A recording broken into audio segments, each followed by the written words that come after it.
Instruction, that 1.9 million will cover that 1.7 deficit that's currently showing here. This is a deficit because of encumbrances. We just don't have expenses to move just yet. As the expenses come in, we will move them.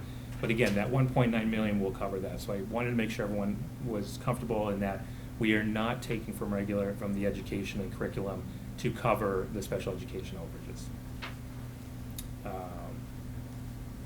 So yeah, and again, we do anticipate all of this being expended down.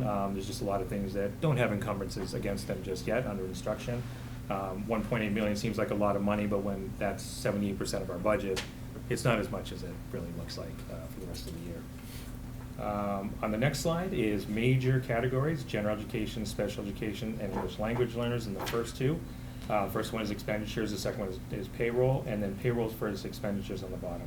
And again, we're seeing again about that 70-30 split between the cost structures, with payroll being about 84% versus expenditures of 16% on the bottom line. Going on to the next set of slides, we're into funding sources. And the first one is specifically circuit breaker. Our beginning balance was 2.7 million. To date, as of the running of these reports, we had only received one quarter's payment yet. We hadn't received the second quarter's payment. So $932,000 is one of 4 payments for this year. Year-to-date expenditures right now are 3.3 million, as seen on the first slide in the deck. And our balance today is 1.3 million. We anticipate receiving the $3.7 million this year. And we were at this point, when I populated this, expecting to carry over about 1.5 million. But with the extraordinary relief coming in, I'm thinking we might push as much as $2 million into a carryover, which would be great, because that extraordinary relief could help to offset a couple of things. Again, our budget was 74. We're actual at 74 students right now and out of district, but we have 4 pending, which will bring us to 78, and we don't have any numbers on those yet. We did have prepaid tuition, so that offsets some of the cost. And again, the stabilization fund has a balance of $700,000. We anticipated using $550 this year, but we're going to really try not to use that because that will really deplete that fund. And if we can support it without going to that's a fund that we kind of want to have there for when we really do have needs. Jumping to the next slide is revolving funds, and this is what was initially set up for the budget offset. Again, we are on track with a lot of these.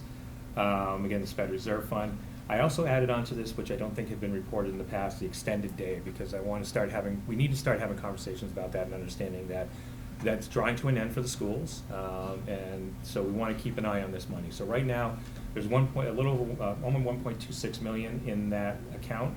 We've spent about 500,000, and I would anticipate us spending about another 500,000 roughly for the remainder of this year, which would have us at this point estimating we would be carrying over about somewhere in the range of 200,000 to 250,000 roughly. Again, we will hold on to that money to make sure that we pay all the bills that come our way until we close out in July. And then that money would be received in as miscellaneous revenue to the town side and then reappropriated back to the extended day program on the rec side when they take over. Matt, what does the 71,712 represent? You were saying we have 500,000 encumbered in your end. So a lot of our salaries don't get encumbered very successfully. A lot of our salaries do and a lot of them don't. It's a limitation of Munis that it doesn't have the capability for some of our encumbrances.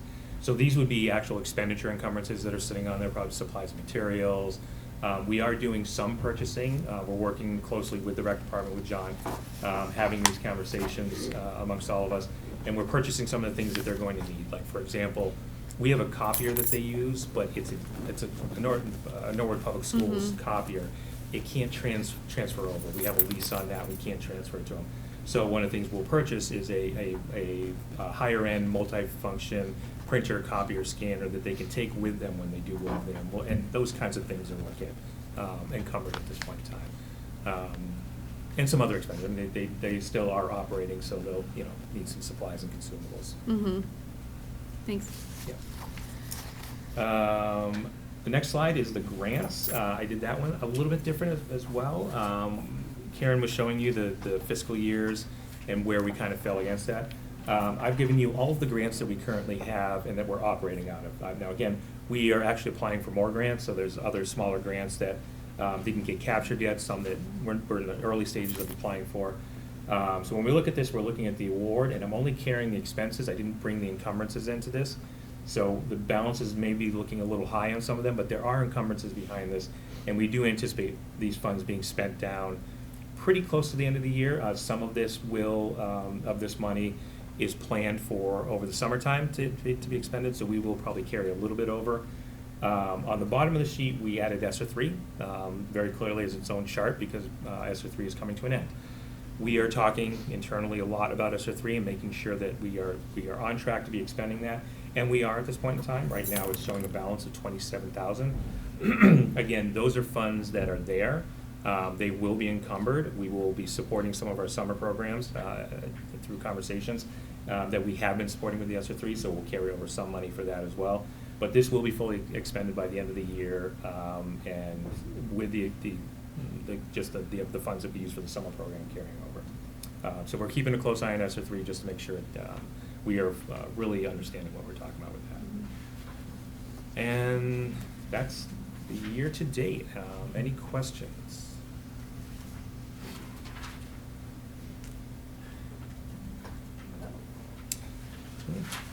We're halfway through the year. Seem to be on track. So. Next up, a little bit thicker packet. This is the FY25 budget as we stand at this point. So the superintendent's recommended budget, $62,326,003. On the first data slide, we have included a couple of different levels. We had talked about level services, the 6% and the 5%. We had talked about at the budget balancing, and we have the superintendent recommended. So for a level services increase would be a 13.6% increase at $7.7 million. The superintendent's recommended is at 9.95 with $5,641,000. A 6% budget would be $3,401,000. And a 5% would be $2,834,000. Again, as we move through this packet, we are talking about all the data in here will really focus on the superintendent's recommended budget because that's what we've kind of worked through as a team and have decided is something that we would like to move forward and start having conversations about. So as we move into the analysis of it, the next is by DESI function code. We do have the level services budget in here and the FY25 superintendent's recommended. As comparisons. Again, we're still looking at 76% of the budget being on instructional services. As we look down through this, out-of-district tuitions are they are fluctuating quite a bit. We have a lot moving in. We have less revenue that's being applied to it.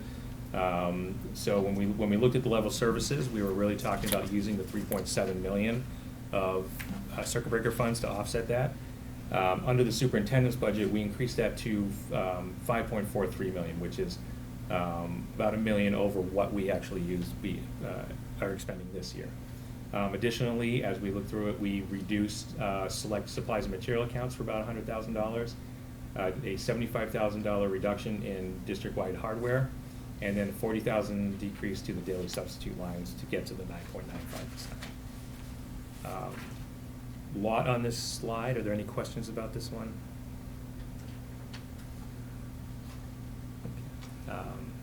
So moving on, the next couple of slides are pie charts, just showing how we break out the expenditures. The first one is instructional services, obviously still 76.01%, and this is a breakout of the different DESI codes and what percentage it represents of the budget. The next slide is payroll versus expenditures, and we are continuing the 80% to 20% roughly of payroll versus expenditures. A couple of things to note as we talk about this.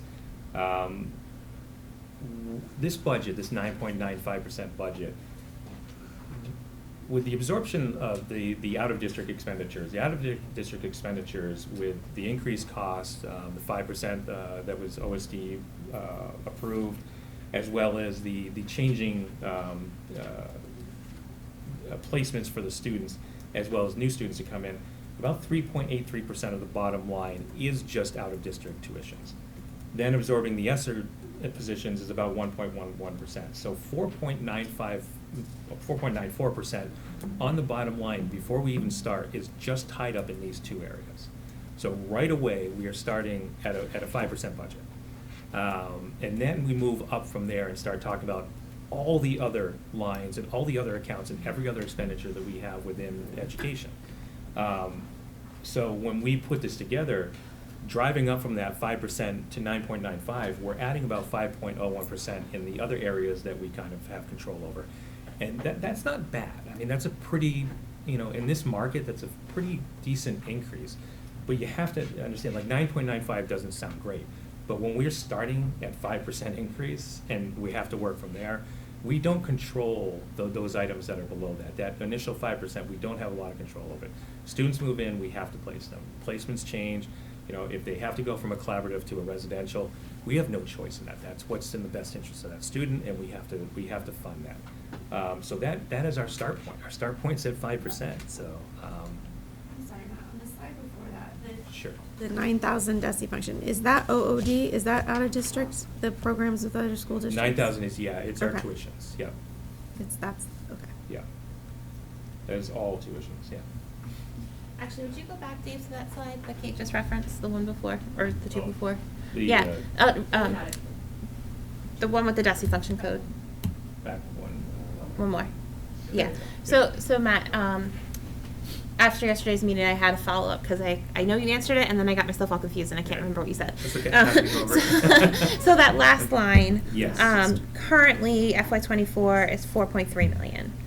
We're saying that a level services budget would be 8.6, but in the superintendent's budget, it's 6.5. Can you Yeah, just so- talk to me about the discrepancy of those numbers? Absolutely. So let me kind of walk you through that. So that Yeah. 4.3 is what was put onto appropriations.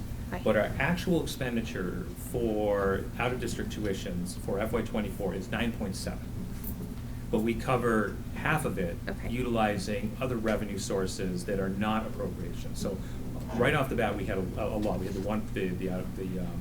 the override stabilization, the 500, the circuit breaker. We have a lot, and the intent of the 550,000 from the sped stabilization. All of that went into lowering that number down to 4.3.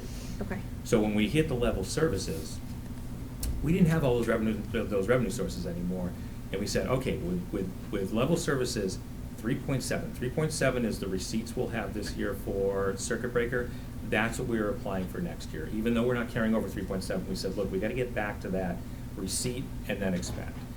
Okay. Then when the problem with that is it's a 3.6% increase, and our 13.6% increase. We can't move forward with that. That's not. We have to find a way to get down to something that is a little more achievable and something that we feel a little bit better moving forward with. So when we went to the superintendent's recommended budget, we applied more circuit breaker Okay. to help reduce that revenue down, and that's what brought it down to the 6.5 million for the out of district. Our actual out of district cost, Yep. total cost for FY25 is anticipated to be 11,871,000. So it had about a little over $2 million increase year over year, and a lot of that, part of that is driven by the OSDs, not 14%, yay, Yeah. thanks, great, but 4.69, we're using 5% because we have collaboratives in there as well, which we don't know, we've been asking, but we just don't have any feedback yet.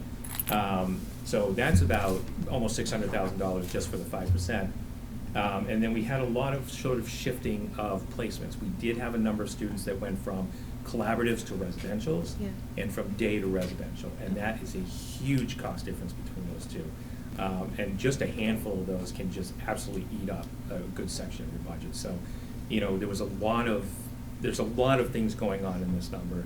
Unpacking it and talking about it, I hope it kind of makes a little more sense as to where it's coming from. Yeah, so I think this is going to come up tomorrow Yeah. So be prepared to answer that again. Yeah, Um, this is the part I keep practicing over Yeah. and over again, because it really is. Yeah, because it looks like at just a first glance that the Yes. cost of special ed out of district increased by 50%. Yeah. But it didn't. So this chart right here is just showing us what's in the general fund that was appropriated to Yeah. us by Yeah. town meeting. It is not the full cost. And that's a great point, because a lot of times, in almost every district I've been in, we don't talk about this. We don't say, it's 9.7 million and going up to 11.8. We don't talk about what that whole cost is, because we Yeah. always say, well, we're supporting this with circuit breaker, and a lot of districts, we don't even, we just, what we present forward, we just say, this is what it costs, and we never say that we're actually using to circuit breaker. So, having that very transparent conversation about what goes into all of this is, I think,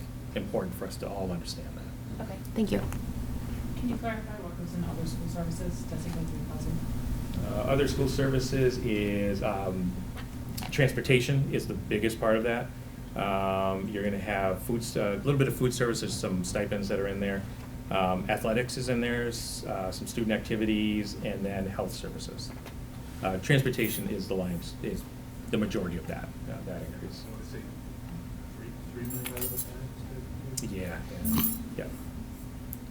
And of course, it also is the one that has another big growth area. You know, the yellow bus is contracted, but, you know, every time I go to Seattle, he's like, oh yeah, I got a couple more. So it's, you know, it just seems like every week he's getting it done. He's doing a great job with it. Being able to absorb all of these additional ads that are coming through. So Matt, just to piggyback on what Joan just said, that 3,000 code, food services, transportation, athletics, health services, that is a part of our budget that you're going to get into, that we also have offsets from revolving funds. That's correct. And also through reimbursements of Medicaid. That's correct. So another area that people should understand, what is in the general fund does not fully cover what is needed in the district. That's correct. Yeah. Okay. Because in that is the athletic revolver offset. Yep. You know, the bus fee offset. Yep. So that's actually a lower number than it really is. Right, okay. Yeah. Yeah, we need another version of this with like, this, I guess that's something, yeah, we don't talk about enough, is like what it actually is. Right, Mhm. what's our, For what's the our true offset, budget that's- cost? But- yeah. And it's, you know, it is amazing, like so the end of year report, you know, that actually shows what does it cost to actually do education. And I had at least one district, there was another district where people like absolutely flipped out when they said, why are you reporting $70 million of expenditures? Your budget's only $50 million. I'm like, well, there's $20 million of stuff that resides in revolving accounts within grants and indirect expenditures on the town side that were like health insurance and everything that are part of that we report on the end of your report. So when you look at the end of your report and you're saying, hey, this is $73 million on the budget, but we only have $53 million here budgeted on our appropriations, there's a lot that goes on in there. There's a lot of extra costs that kind of flow in. Yeah, it's when you start to really look at it and see what it actually costs to do education, it's not very straight line. Yeah.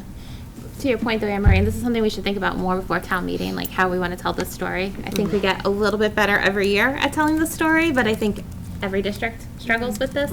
But two things. So one, helping people understand that it's not all just the general fund through the town, but then also two, education law and where fiscal responsibility lies, because all the things that we get reported, get reports on quarterly, the grants, the revolving funds, the offsets, that's all under our authority. We don't have to go to town meeting for those things. We have to go to town meeting for the appropriation of the general fund. Yeah. And I think that, to your point, exactly that, and what we're talking about. People then just see that number, exactly what you're saying, and then they hear about all the grants that, our staff are writing and putting in for, and it's like, oh, that's a lot of money, you guys. Yeah, and it's a lot of work to try to supplement the appropriations. And part of that is, and it's important to talk about that too, because grants are a great example. So, we've got $2.3 million of grant costs that I just reported in the year-to-date budget. Mm-hmm. Well, that $2.3 million in grants is not going to go up by the cost that we're actually increasing. Mm-hmm. Those grants, there's some years you may see 0.5% on that increases. When it goes up 0.5%, those costs that are associated on those grants, they go up by normal inflation that we see everywhere else. That has to flow back into your appropriations to be supported as well. So that's another piece that people don't realize, like, oh, you have tons of grants. No, they don't. They don't grow with the expenditures that are associated with them, so. Can I make one more point? Yes? That I know you're going to get into a little bit more. Yeah. But as we're talking about all these line items, all of these offsets, the revolving fund, the grants, the circuit breaker, we have to be fiscally responsible about how and where we apply them, because if we deplete them all, Yes. and then we would be reliant just on the general fund budget that comes from the town. Yeah, and we will cover that in slides going ahead. We'll see that we're starting to hit the peak of the curve, so. Sorry, I didn't mean to steal your No, it's thunder, Matt. okay. No Go for worries. it. Where were we? I think we were on one of your pie charts. I think we're on the second pie You chart. just finished the payroll budget, and you did your percentages of the increase and how Oh, excellent, okay. half of it is. So on to salaries by category. Again, instructional services, 89% of salaries are spent on instructional services. So we are focusing it on, student-facing items and as best we can. The next is by general fund by major category, the general education, special education, English learners. And then it's the total budget and payroll by those categories, just bigger buckets of how we put it together. Budget challenges. Okay, so the first slide here, we have two data sets that are part of this. Transportation and out-of-district tuition. So again, we're seeing the 3 years for special education transportation, 185 to 203. We're now at 215, and that's as of a week ago. It's probably a bigger number at this point. So we continue to grow with transportation, and again, hats off to Al for being in his entire team, for being able to absorb and figure out how to transport all of these kids. Out-of-district tuitions, again, we went from 68 to 79 to 86 students, and we are budgeting for 80 students for next year, because we do sometimes have graduates that move off of that list, but they do stay on for a long time. So again, it's just going up, continuing to increase costs. The next two slides are select student. The first one is select student profiles, and you can see again that's an upward trend. We have students moving in English, first language not English, English learners, low income, students with disabilities, and high needs. All of the numbers are growing. They're moving up. And then you move to the next slide, which is EL and special education students, and that continues to grow upwards as well. So, yes. High needs is, High That- needs is the Right, adding together of special ed, EL, and economically disadvantaged, low income. But if someone is special ed and EL, or EL and low income, they don't count twice, they only count once. Right, so when we're looking at this chart, the high needs is not a separate category, it's actually, It's a combination of it's, the. it's an right. aggregate of the four, Right. the other four. Right, Okay. we are approximately just, Yeah, just the way it looks. That's what I Right. was wondering. We Yeah, are- the way it looks is like it's a separate It's group, but it's more not, people. it's an aggregate group, okay. right, so we are just a tick below 60%. Yep. 60% of our students are either one or a combination of low income, EL, or special education. 6 out of 10 fall into at least one of those categories. But it's important to have these numbers because your high needs drives your Chapter 70 increase. Yeah. And your students with disabilities drives your circuit breaker, right? Yeah, I just wanted to make sure that. Oh, no, I as know. it looked, because it looks like Yeah, it's a yeah. separate group. Yeah, no, I'm It's just a very trying to good build point, on yeah. why, Yeah. why we have to share this data, why we have to watch Yeah, these It's not, numbers. yeah, it's not adding that on top of it. This Yeah, because this this would be at blue line- 90%. These lines are as of October 1. Those numbers have continued to climb since October 1. Yeah, so. Okay. So here's the problem with the funding formula. You know, we're being funded next year based on our October 1 numbers, but our numbers will continue to go up until the end of the year. It is not a stagnant number, it is not a stable number. And not that that's bad, but those require more services. Yeah. That's, And that's because of sort of the open enrollment, like just kids coming in. And We have students coming identifying- in, Or students being many, diagnosed. multiple families coming in every week, all year. That has changed since post-COVID. And then the normal change in needs that you just see It used to throughout be, a you would year. see, People, you would right. see you would see people moving kind of by the second week of September. It would be, it would still would happen, but it would be a rare event. It is not a rare It's event. not rare, and I think that's just important to clarify for the public. The nature of sort of like our society post-COVID is that people are more transient based because of housing issues, because of work and all of these things. So Right. it impacts the schools in this way. Yeah, I mean, this is, again, the schools reflect society. Yep. We are in the middle of a housing crisis. You know, jobs are shifting and changing constantly, disappearing. And all of these are driving people to be moving kind of nonstop. So we're not seeing our overall numbers increase because the amount of places to live in Norwood is pretty stable. But we're seeing leaving and coming, and the students that are leaving are tending not to be high needs, and the students we are receiving are tending to be high needs.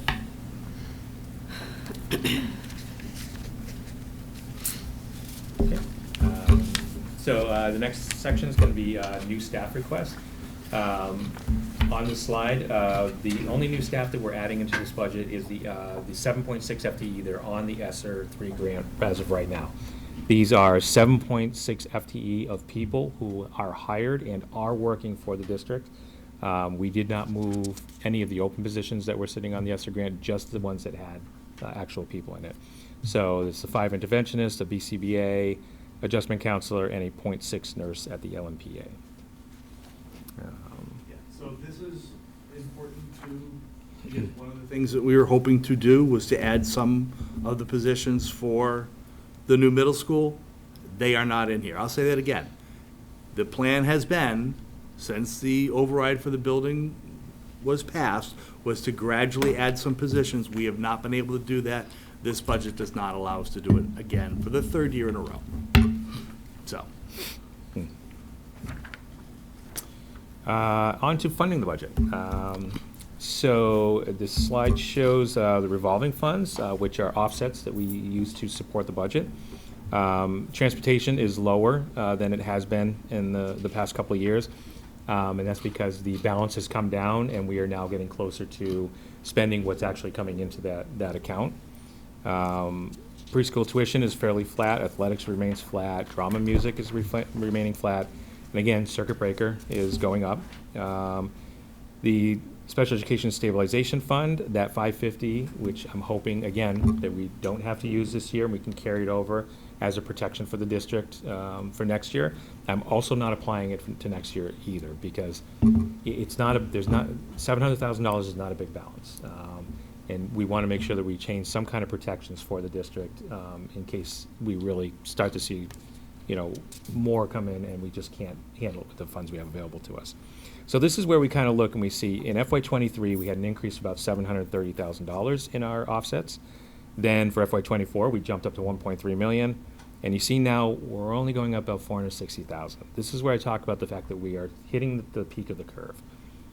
These accounts are starting to become depleted. We are using the funds that are there to support budget every single year, and the money simply is not going to last forever.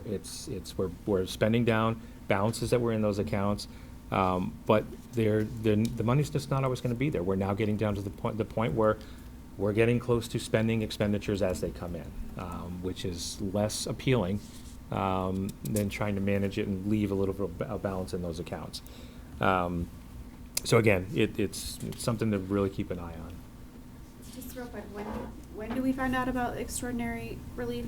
Extraordinary relief is being filed now. They did move the timeline up about a month this year because there's also the second part, which is the reserve relief that is part of extraordinary relief. Reserve relief is essentially, there's so many districts that are really struggling right now with the 14% increase and all of these domestic migrations that are moving in, and districts are being responsible for those funds, that the reserve relief is an opportunity for us to get some of our receipts that would come next year in this year. Now, I would not, if we do qualify for that, I would not recommend spending that right now. We're gonna carry it over into next year and utilize it. Again, we would have to use it this year or next year, but we will utilize it next year. With that money, that makes more sense. Extraordinary relief must be used this year. So we will know sooner than we did last year, and previous years, if that money will come available to us. I still think we're looking at probably April before we know anything, or April? even May. Real short amount of time. Real short amount of time, and again, like, So we have our plan already. what we're seeing what we're submitting is up over $1 million over what it was in the previous year. So we have had a drastic increase in our costs. So we're looking very good for extraordinary relief. Now, it all depends on what they funded it at. So, we could qualify, if you're looking at the spreadsheet and it says, hey, you could qualify for 700,000, but if they didn't fund enough to give all of these districts the money that they're applying for, we may only get 200,000 or 300,000 or 400,000. Subject to appropriations. It's kind of unknown until they kind of get everybody submitted, they look at it, they look at the bucket they have available, and then they decide how they're gonna get that distribution out, so. More to come. It's our topic of conversation right now, is getting that filed. It's always great to do the extraordinary relief too, because when you do that, you completely set up that spreadsheet and that submission for the circuit breaker you have to do in June anyway. So, and June is a little harder to find time to do it. So doing it at this time where there's a little more slack in your day, at least not for me, for the staff that's actually doing the work, it's a little bit easier for them to get it set up, and then they just have to do little tweaks when they finally submit it anyway. So it's always a good thing for districts to do it, even if they're not going to qualify. Matt, how much in the stabilization fund, is it just the 550 or it's more than that? I think there's 700,000 in the stabilization fund. I can get a more accurate balance probably when not next week, but the week after when I meet with finance again. Yeah, and if we use the 550, that's going to leave you really tight on what's I think when we did available. budget last year, we had money earmarked. Well, we And the did- 550 yeah. was what was gonna deplete it. It was And then we didn't have to use I it. think we didn't have to use 250 last year. Right. Right? So, Yes, yeah. yes. So, Yeah. so that would be Yeah. 800,000 maybe So in again, there? just Something, trying to yeah. protect that. Yeah. It's and it's also a little bit harder to use that money than say circuit breaker or extraordinary relief, which is just easier to use too. So. Yeah. Just as a piece of context and a reminder to all of us who are going to BBC tomorrow, I agree with your plan to try not to have it as an offset next year, but that was something that came up with the Budget Balancing Committee last year and was one of the many moving pieces that helped us get the warrant article money that we did get, was the agreement to offset 550,000 with this Sped Ed stabilization fund. So I would not be surprised if that kind of discussion came up again, and we should just be ready for it. Sure, always a great conversation, but once again, another fund being depleted. So, Yep. again, when the message here is we can't keep doing this forever. Mhm. It's, at some point, Mhm. we've got to, expenses are going to have to be supported by the general fund and appropriations. Right. Okay. So, again, circuit breaker, just showing the reimbursement, the offset, and then the carryover as we move forward. You can see that if we use the funds that we had put forward for this 9.95% budget, the carryover estimate going into FY '26 would be less than $1 million. So again, we're depleting that fund a bit. The 4.5 million is an estimate right now. We should know more. I always hate to say we're going to know something until they tell us in October, November. So, but they haven't dropped below 75% in a couple of years. So. That's if the revenues come up. Yeah. Where's that millionaire's tax, damn it? Medicaid, we only have one quarter that's been reported back to us, which was the first quarter, but it was very similar to the first quarter of last year, so we're anticipating probably similar money coming in, somewhere in the neighborhood of 300,000 to 325. I'm carrying it as 300,000 right now, just because we only have one quarter received, so a little hard to do a projection on one of four versus the second one will help. Yes. Okay, so this, I know it does offset things, but how does it function within the budget? I think there's confusion around, I know it comes into the town and then we have to like ask for it. Yes. But so, it's unclear to me and maybe others watching, how it's accounted for and how we can count on it. Does it function like a revolving fund at this point? It doesn't, right? No, it doesn't. So it's like, so Medicaid, McKinney-Vento funds, they all come, we do it's costs that we are incurring. Then we do the work to submit those costs to the state, and then the state, through a formula, determines how much money to send back to us. That money doesn't come to the schools. The schools, it's all based on school costs that have occurred, but it has to be received in as miscellaneous revenue on the town side, and then we would have to go back to a town meeting to have it voted to be allocated to the schools. Does not make a lot of sense, because How it does really that- is direct reimbursement. Yeah. Circuit breaker's direct reimbursement, we don't have to do the same process with that. So it is a little confusing, and we continue to ask. For 20 years, we've been asking the same question. At least I've been asking the question for 20 years. Okay, so that's my other question. This is how it works in many places. Yeah, so it's very varied how different districts do this. Some, you're not getting your hands, that money is coming in as miscellaneous revenue. There's no conversation, we're not even talking about it. Others will say, we have an agreement, they'll do an MOU agreement and say, we're gonna do a 70-30 split, get that money back to you almost automatically.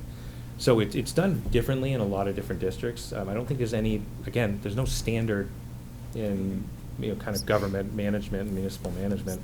So There's how no does- standard around this either. How does that impact your planning of it? You're needing to account for it in terms of our budget, and if we can't make it like a general.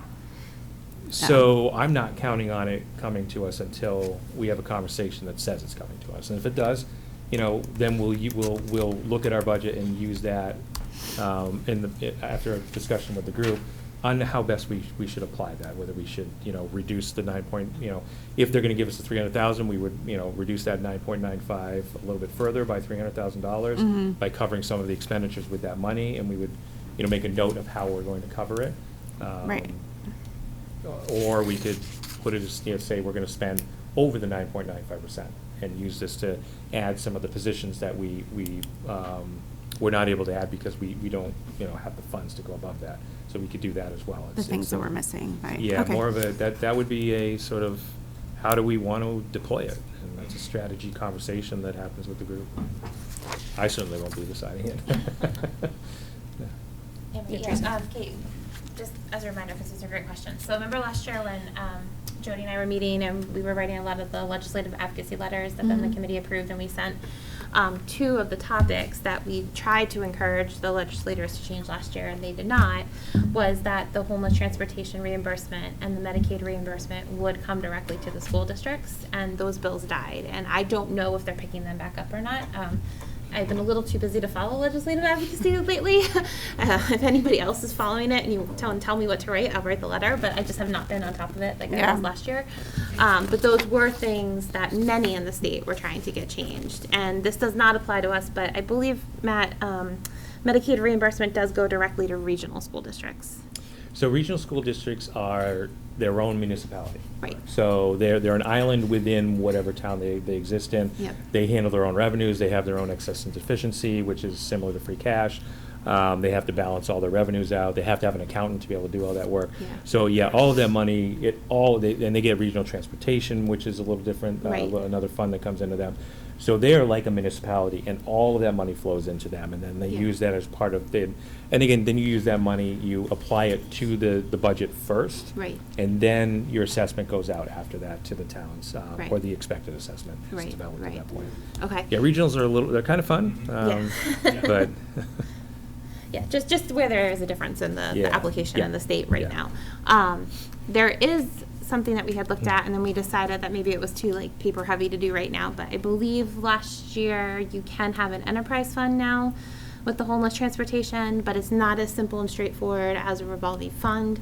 So at this time, the town decided not to do that. But that is also something we could bring up again and revisit. as well as, advocating to the state to change some of this.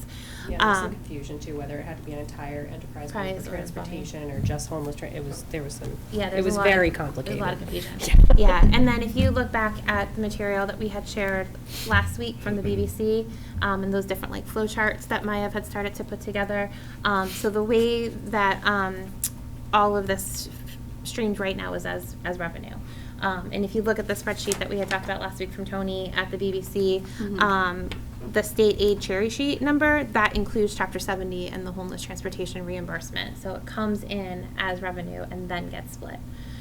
So a lot of the conversation, right, that we keep having is instead of it hitting here and then splitting general government, facilities, and school, if it's reimbursement for things that we provided, it should hit differently. But that is a conversation, and I think that is more probably like figuring out the next 5 years. Yeah, because they're definitely open to that conversation, especially because it is a reimbursement. I know it's tricky because it comes in, but then it has to go to free cash. It's a very like. It has to be, yeah, it has to legally be received in as miscellaneous revenue. Yeah. Flow to free cash, and then it can And come out then- of free cash, yeah. Right, so it's Um, just kind of this trickiness, yeah. and the state has made it nice and tricky for us, Yeah, but instead of sounds like just. Yes, The state yeah. is making something more complicated regarding education. Oh my God, who would have thought? Who would have thought? Who would have I thought unfunded mandates were bad. Yeah.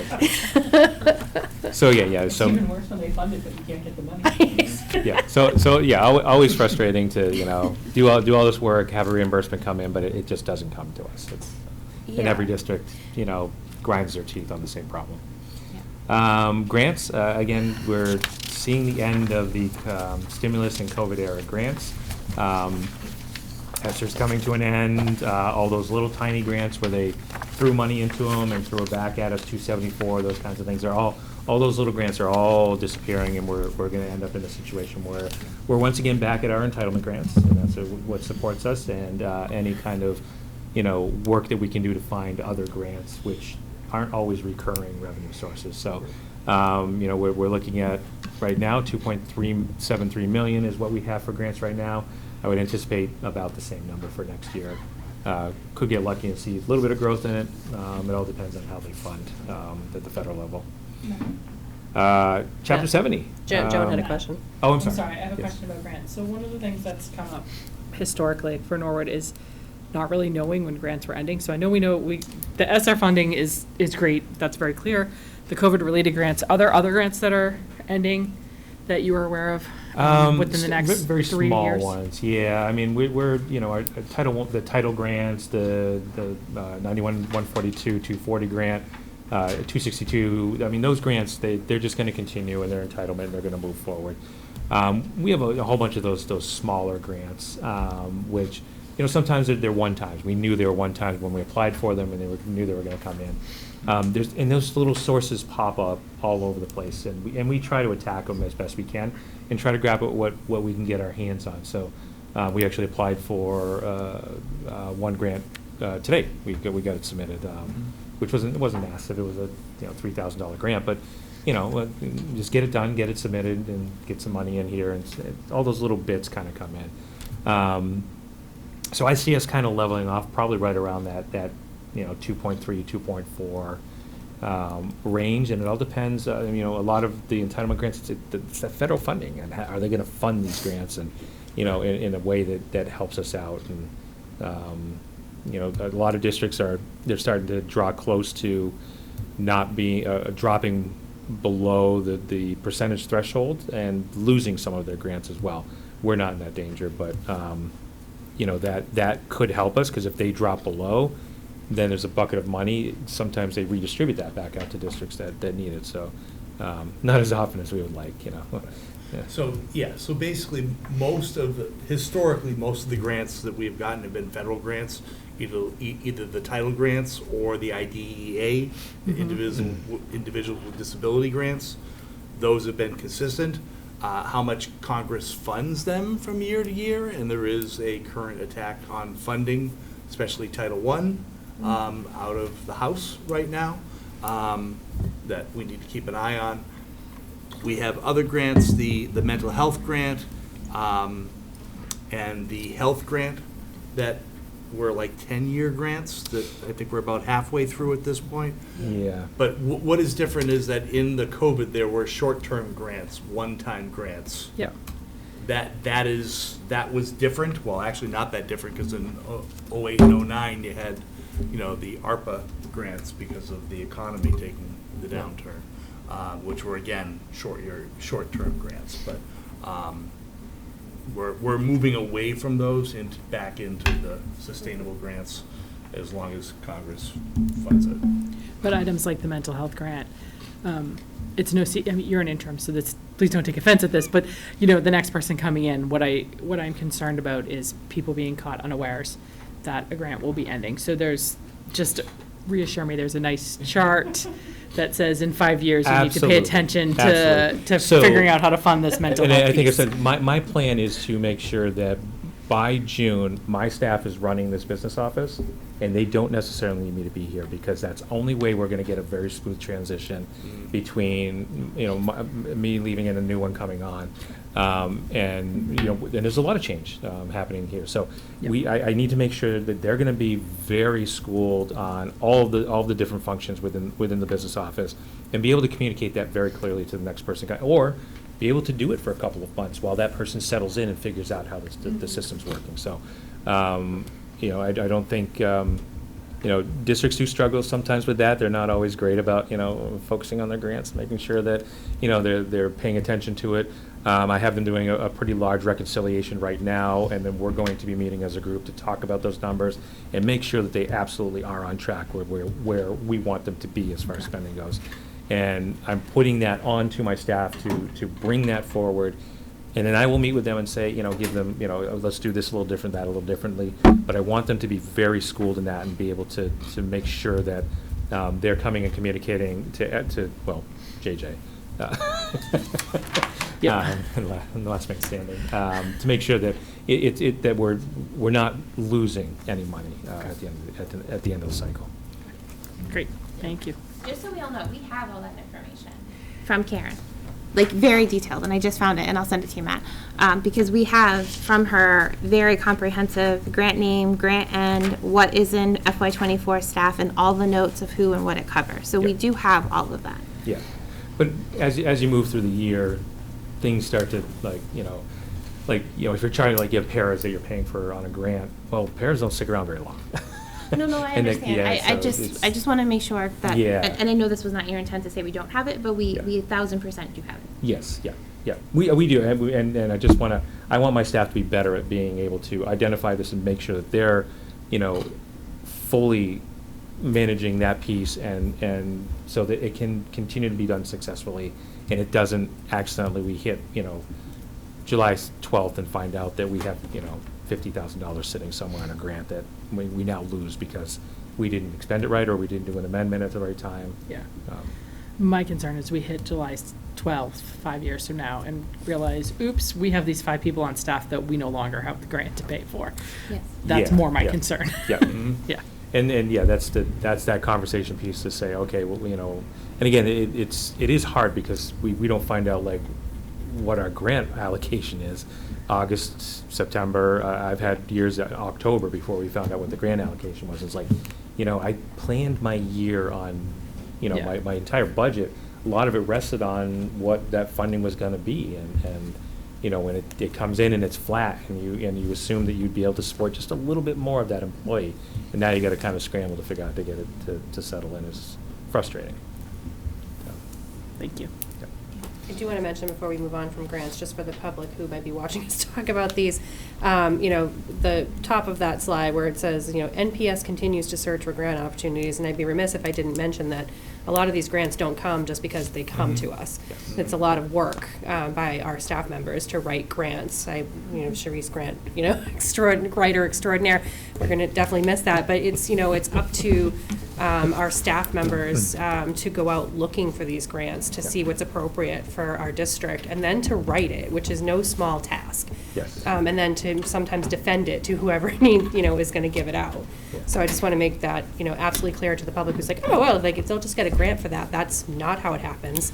It's a lot of hard work, No. and sometimes for small gains, but every little piece counts. Yeah, and sometimes big frustration, you put together a great grant, you submit it, and you're like, we're getting this, like, there's no way we're not, and then you don't get selected, and you're like, And you spend all that oh, time, we yeah. just put so much effort into this and built this beautiful grant and submitted it and everything, and, hundreds of hours of time put into it, and you don't get it, and that's frustrating.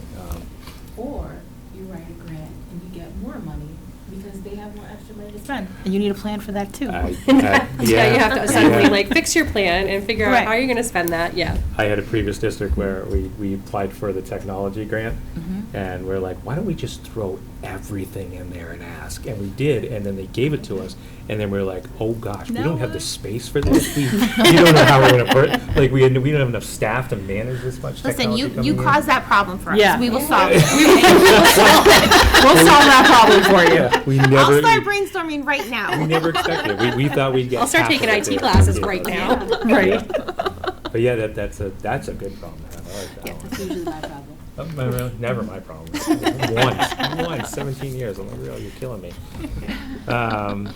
Yeah, so now we're on to chapter 70, and this is a conversation I think we have to talk about. The reality is here, when we look at our chapter 70, just on this chart alone, and I didn't, FY20 doesn't have how much was in there, but that was almost 1.4 million over the previous year as well. So when you add those all up, we received $10.7 million since FY20 of additional chapter 70 money. This money was under the Student Opportunity Act, and it had intent behind it. The money was there it was sent to districts that had a larger number of demographic, and it was sent there to help to support that demographic and close the gap that we had there. However, the way it seems to function a lot of times in most districts is that money that comes in, we receive it as part of the total revenue package of the town, and then we fund your budget accordingly. But that wasn't the intent of the Student Opportunities Act. The intent of the Student Opportunities Act was to give more money. I mean, Norwood was basically a hold harmless district before that money came along. They recognized through the formula that you had need, and they gave more money to help solve that need. And that's a conversation we have to have. It's almost like that money shouldn't have been, received in as revenue, and then you're given a budget. We should have had a conversation about a budget, and then that money came in to take care of the piece that it was supposed to take care of. If that had happened, we'd have a very different funding structure than what we're looking at right now. But that's a conversation I think we have to really start talking about. Is we have a plan, and the Student Opportunities Act required us to submit that plan, and we have goals, and we have to achieve those plans. And if we didn't get the money in to help us achieve that, why? I guess it's definitely a question that has to be asked. So. Well, does it have to do with what you were talking about earlier with like the Medicaid procedure, or is it because of what you're kind of talking about, the conversations aren't happening? It's probably a little bit of both. So it is part of towns just seem to say hey, you're going to put a budget forward, and this is all part of it. And again, a lot of towns are not getting these funds. So I think about one of my previous districts that was hold harmless before. They don't call it hold harmless anymore, but we received the same amount of money. Matt, as we would you received just tell before. everybody what hold harmless means? I don't think. Yeah, what does that Hold harmless mean? is when they give you the growth. You're going to get a minimum of $30 per student in growth on your Chapter 70 funds. Sometimes they throw a little bit more money in there. They kind of set what that number is going to be. But that's if we look back at 14, 15, 16, 17, 18, and 19 fiscal years for for Norwood specifically, you were receiving, 200,000, 300,000, 87,000, 191, 266, 453. From the town? This was from Chapter 70. No, So that was Oh, your Chapter Chapter 70 70. Okay, growth from year the over year. So you weren't seeing very large growth in your Chapter 70 money. Now, you hit FY20, 1.3 million, FY21, 1.1. Right. 22 is a bit of an anomaly there, but then 3.4, 3.6, and this year anticipating another $1 million. That's a big difference from hold harmless. Hold harmless is a smaller amount of money that you receive in just to say, look, we're going to give you money because we don't want you to be stagnant and sitting at the same exact money every single year. But the Student Opportunities Act was specific in giving this money, so it was a little bit different. And Norwood got it because you have a need. So, Correct. it is kind of when you're hold harmless and you're only receiving $60,000 from your Chapter 70 increase, and you know that your budget increase is going to be 5-6%. Yeah, I mean, it gets absorbed in, and then the town funds you and takes care of, makes sure that you get the budget that you need to be able to support your students. But this is large. There was intent behind this money. Right. So correct me if I'm wrong, but Chapter 70 money is always deposited to the town, Mhm. right? Like, that's just always how it goes. Yeah. And so for years, Norwood got its Chapter 70 money, because we're considered, where we're at, what our numbers are, it goes up a little bit every year. In '23, we got a huge increase, and continue to get huge increases in recognition of the fact that we get demographics. However, the money gets deposited into the town, and the town acted as if that money was just a general increase in Chapter 70 money Yes. for everybody, instead of a reflection on the fact that our demographics has changed and we have a high needs. Part of the problem was. Yeah, that's, Does that make sense? Well, it part, makes sense. It part of the doesn't- problem was the and it override doesn't. pledge. Don't like it. That was part of the Yeah. problem with the increases where, so, just to be fair. Oh, I wasn't trying to Erica. slam the town. Oh, I'm no, just no, saying no, no, that's kind of no, what that's happened. exactly what happened. It goes in with all the Yeah, other it's every receipts. town. It goes in just as a regular, Massachusetts, yeah. revenue Yeah. stream. Along- yeah, That along gets with general divided out. government aid, Yeah. Right. Medicare. Everything else that Wait, comes but- in. Right, it all But there comes is a in. lack of understanding and appreciation for what the intent of the money Oh, was. absolutely. I'm So there is suggesting a that. gap that Yeah. needs to be bridged, to Matt's point about having conversation. No, and we have been having those conversations Yeah. for two years. I appreciate that. I think that, and I just want to make that clear, that we have absolutely brought this up, we've had these conversations. I think going from FY '22 to '23, we didn't have as much of a conversation. I think we were shackled by the override pledge, and So keeping say us to more it. about that. Why would that impact how much of our Chapter 70 money makes Because sense for us to our have? budget could only increase by 3.5%, except for special ed. But, You're gonna make me get on my soapbox. There was a stipulation in that override pledge that was never honored by the town. There is a whole sentence about extenuating circumstances. And Which if- would be our demographic shift. Yes. Right. And COVID and a Student Opportunities Act. None of that we knew was coming when we Right, signed the right, override pledge. right. There's Absolutely. a whole clause that was never fully respected and enforced. So we're past that now, though, in But terms we're of not. But we're not in terms of the moving forward. pledge. Yeah. Yes. No. Maybe we haven't reconciled Yeah. where we are. with the pledge. I would say the biggest jump that we missed out on was the 22 to 23. It But- depends who you ask. Not everybody agrees that override pledge is over, and that has kind of been It was tabled. 5 years. I know, but that has kind of been tabled until we work on FY '26 to FY '30. Again, extenuating circumstances Yeah. needs Well, to be we- the foundation for all conversations. We're definitely gonna have a conversation about I'm not yelling fiscal at anybody on this. responsibility. No, I know you're not. No, about fiscal responsibility and moving forward with, basically nobody wants us just like coming up with a 25%, increased budget from year to year and being like, tough, fund it. So there's gonna be a conversation about fiscal Right, responsibility, and some people would like it to look similar to the override pledge, and we're gonna have to have conversations about that. I think For that- sure. So what happened to the other 9 million? But I would also be mindful of the fact that that money isn't just tied to, it's tied to demographics, yes, but it's tied to the SOA, the Student Opportunities Right. Act, Right. which is a plan that we have to report on Yes. annually. Yes. And because of the split, we are unable to accurately report on what we're doing with that money. And I wanted to bring that up and I wanted to ask. So that is perfect segue. So, Dave, the Student Opportunities Act happened right before COVID, correct? End of 2019. We started off 2020. We were like, great, we have a plan. Remember that. And you remember that? Yeah. Great memories. And then March 2020 happened and everything, right? And There were no more then, plans. what'd you say? There were no more plans. There were no more plans, no. And then DESE kind of paused it for a little bit because obviously everybody had to figure out what you were doing. And then the following school year, when we had like kind of hybrid, kind of remote, all over the place, we were supposed to try to implement the SOA. But I think part of the confusion was DESE did delay putting out their guidance, and they were not very clear on how they wanted us to report. And then the first round of reporting, it was like, okay, we understand everybody just got through COVID, so maybe your numbers aren't matching exactly. But I believe, and Sharice and Matt and Dave, this would be a question for you. I believe one of the things Karen had told us we need to be on the lookout for when we get our end-of-year report audit back, she thought this was an area that might be called out. Because to your point, Dr. Taylor, we were not able to specifically specify where all the SOA money went. Correct. Right? And just to highlight, we have another, we have to submit next year's plan in April In April. Yeah. of this year. So and it's going to be based on this increase of $1 million in addition to what we've already received. So we've got some explaining to do. Yeah, Dave, Yeah. could you, because Joan and I were the only members when this started, with this topic of SOA. Everybody else joined later.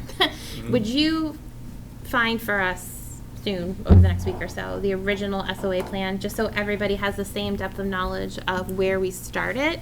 And then, Matt, do you know when we will get back the audit on our end-of-year report? They're doing it now. No idea when they'll finish that. Okay. I can reach out to them and find out where they stand. at this And it point. sounds like we need to share that information with our municipal counterparts. in We terms have, of- we have shared in some degree. In We terms could of what. probably educate more. Yeah, well, just because it.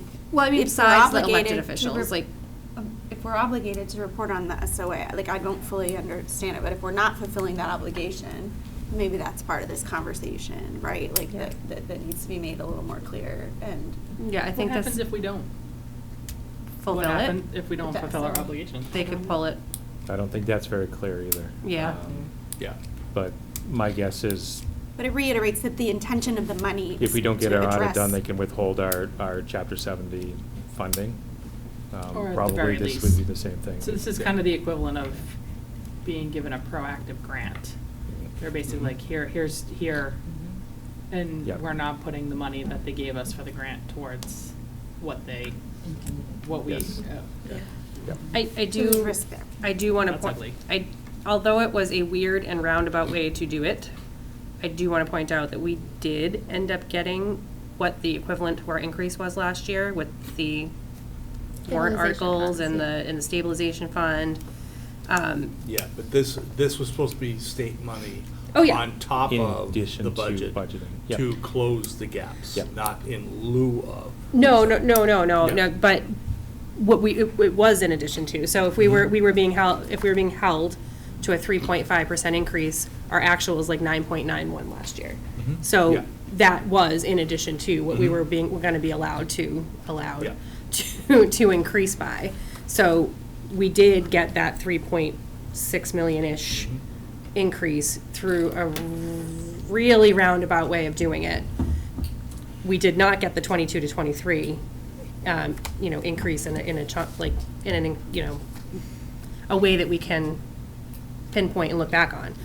But because we were having this conversation last year, and because we were like, nope, this is a really big increase, and because people were really, really intent on us not having a base budget jump 9.9 something percent, that's where all this, stabilization fund and stuff came from, because we were still in the last year of the override pledge, and that's why the base budget, if it came in as just cash, the base budget would have gone up 9.9%. I've made it very clear what I feel about stabilization funds. They should always be kept and protected and hidden and never used. Well, we would not have our budget this year if it wasn't for that. I'm aware, I know, and that's why I'm. But the override stabilization fund was to be spent during 5 years of override, and Yeah, because of but we should ESSA bury it in the ESSER and backyard. ARPA and all those things that came during COVID, we didn't need to spend it. So we had a big bucket of money at the end that. Bury it in the backyard, Yeah. forget about it. I want Putting to the emphasize mattress is that good. we wouldn't be asking these questions or looking at and pushing for a reevaluation of how we're doing things if just for,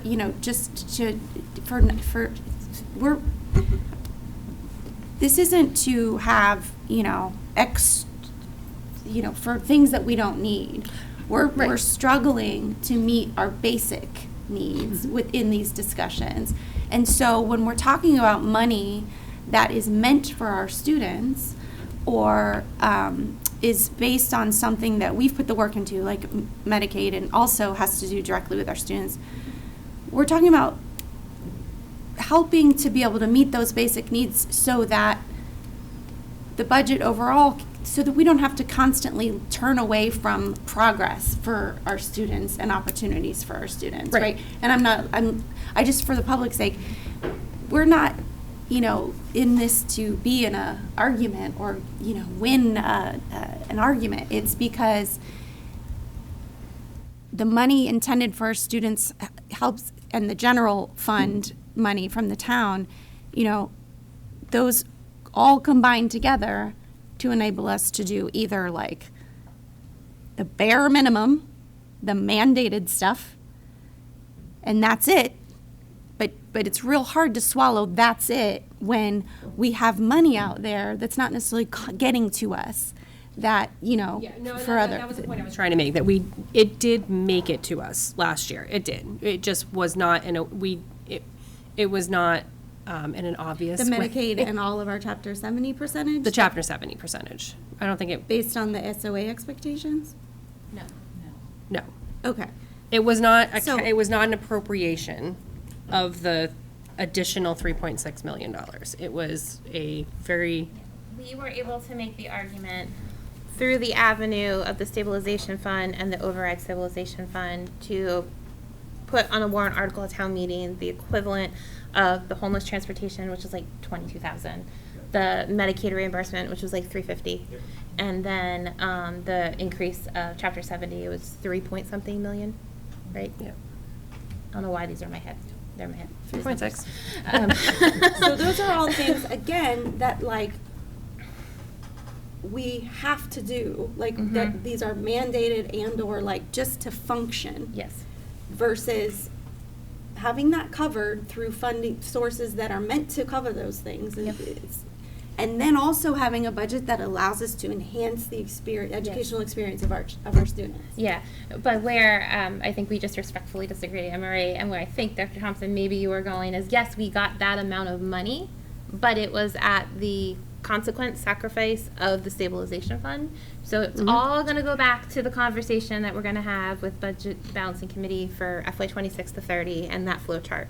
Because if Chapter 70 increase continues to be up here, and then it's split, we're going to have to continue to talk about all the other stuff on the side of the chart and how we get that money.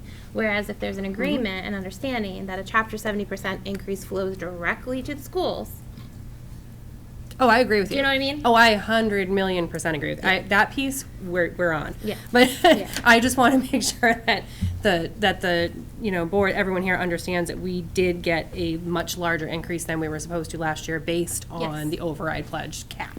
yes, that is true. And it was equivalent overall, even though it depleted stabilization fund, that didn't deplete. Even though it came out of stabilization funds, et cetera, it was overall equivalent to the increase in Chapter 70 funding that we got.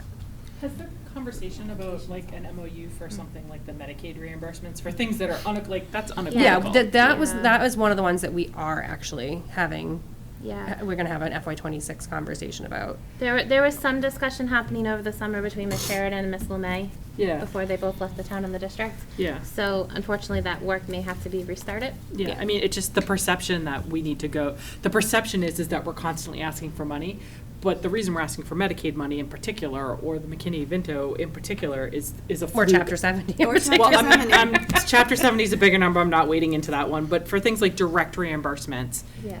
right, it's not, we're not asking for more money, it's, Yeah.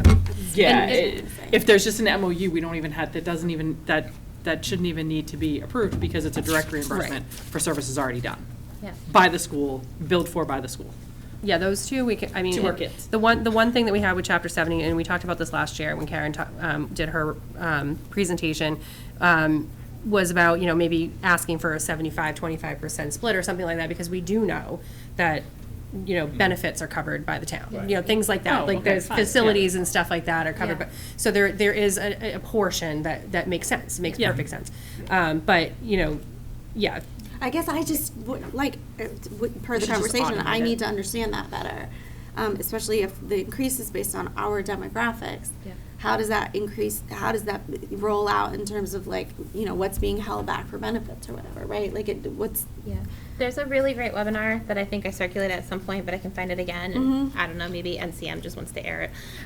It's 70 minutes on Chapter 70. It's 70 on 70. It's from MASC. It's by Tracy Novak, who is widely renowned in the state as having an amazing handle on education policy and fiscal. how this works. And that webinar takes you through all the building blocks of the foundation formula, and that's where, to your point, Anne Marie, you're absolutely right. There is part of it that should go to your HR, your facilities, your shared costs. And that's part of like your base Chapter 70. But where Right. I keep getting stuck is the increase. The because increases. that increase is solely driven by your student demographic and your student need. And that increase, I firmly believe, and I will continue to say for however long I'm in this seat, every single penny should go right into the school budget. Agreed. Okay, that's school spending. All right, last thing to say about this, we are getting $1 million in this year. One of the things we did found out in MASBO 2 weeks ago was the inflation factor has come down considerably. So the inflation factor for last year was 9%, this year it's 1.3. So that's playing into those numbers a little bit, which is helping to drive it down. And then net school spending, we are still above, but slightly going down as far as it is, but still in a good place as far as our net school spending be above. So, in summary, oh, go ahead. Can you go back to that inflation? Yeah, so part of the 'Cause- very complicated Chapter 70 formula Like, is. nothing in the grocery store has come down. Prices. Right. So I'm trying to like. That was the same, almost the same exact statement we made when we were told this by at MASBO. We were like, wait, like everything. Like I just gassed up this morning. And, Yeah, and I'm barely nothing made it has here, come down in so- price. Yeah. So I guess they're anticipating that inflation is the projecting that's going to come down. Oh, that's so they brought it nice. down from the 9% to 1.3%. So. So they're projecting that inflation's gonna drop Yeah. and Are planning based on that. planning projection. based on that. Can I use that to pay my mortgage? Can I use that to go to the store and only give the clerk $2 instead of the $10 they're charging me? Like, Yeah. Yeah. okay. No, but Yeah. you can plan your next luck. year of grocery spend based on. I mean, that's Like, just, I mean, that's absurd. That's absurd. I mean, everybody who works in the school system Yeah. I mean, inflation has to live, so. Yeah. Inflation's down slightly, but it's not down that much. No. It was what, we're running 8-9%, and then it came down to fives and sixes. It's not at 1.3. So we're only gonna pay Conley, we're gonna tell them, don't worry, Yeah. gas prices are coming down, because inflation's coming down, so we're not gonna pay you the full amount of the okay, got it. Yeah. Great. Yeah. I Fantastic. didn't say it made sense. Fantastic. Just reporting. Just saying what But you- yeah, no, it was the same, like, wait a minute, no. Just, can no. I ask you to remind me and the public what net school spending means and why it's good to be higher? Yeah, so net school spending is kind of like, it's a formulaic number that says how much you should be spending at a minimum to support your schools and your students. It's not a real, like, you don't want to be at that school, right at that school spending. Right. It is not supportive, there's no way you're gonna be able to educate students at that number. And there are some towns in Massachusetts that are at that number because they just don't have revenues coming in. And they are not doing great, like, they're having a hard time. So you don't want to be right at that number. If you're right at that number, you probably have really large class sizes. You probably have completely overcrowded schools. You may be one of those towns that every classroom has buckets and tubes set up to catch the water as it comes in. So you don't want to be at that level. So when you're above net school spending, where we're, FY24 estimated was 37.26% above, you want to be above net school spending to make sure that you're actually, giving a better education to students. So. Do you know what the average is compared to the required? I don't know that off the top of my head, no. It is in the spreadsheet, I can certainly go look it up. I saw something about Blue Hills the other day, and theirs was higher, significantly higher than ours. Yeah. And so then, when you look at this, the required is almost like the minimum, but and you're telling us most people are spending over the minimum Yeah. because otherwise you've got buckets. So I was just wondering what the Yeah. average is across the state. I can look that up. And, when you drop below it, that's a bad problem. Yeah. And Desi gets, you get that Cranky. phone call from Jay Sullivan, and you don't like Yeah. that phone call. Matt, is my understanding accurate that the more you fund your school budget with offsets, circuit breaker, revolving fund, title grants, the lower your net school spending becomes. It affects it in some way, yeah. But I mean, a lot of net school spending, it's pulled from the end of year report. Yeah. So in the end of year report, we throw every piece of data that has to do with schools gets thrown in there, including, a large chunk of data that's town expenditures that are, Yeah. through the agreement are put into our end of year report. And every town has that agreement, so it does affect it, but we do record all of those numbers. I mean, every- Right, but it's looking yeah. at like what is allocated to you, appropriated to you by town meeting in the general fund. And if your general fund allocation goes down, but your circuit breaker and all your other offsets go up, that plays into lowering your Yeah. net school spending, right? Yeah.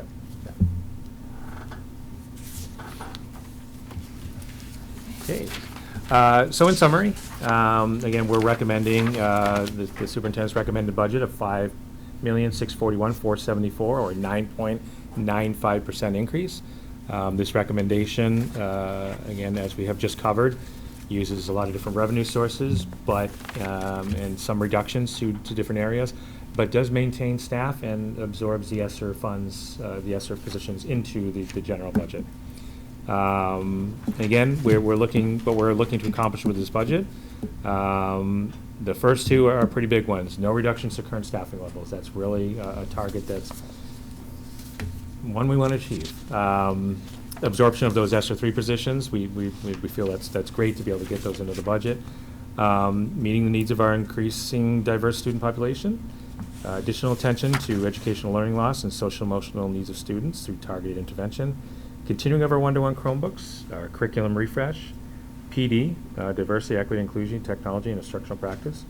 Continuing our community service, Minds Matter, Interface Referral Helpline, and the Metro West Youth Behavioral Survey.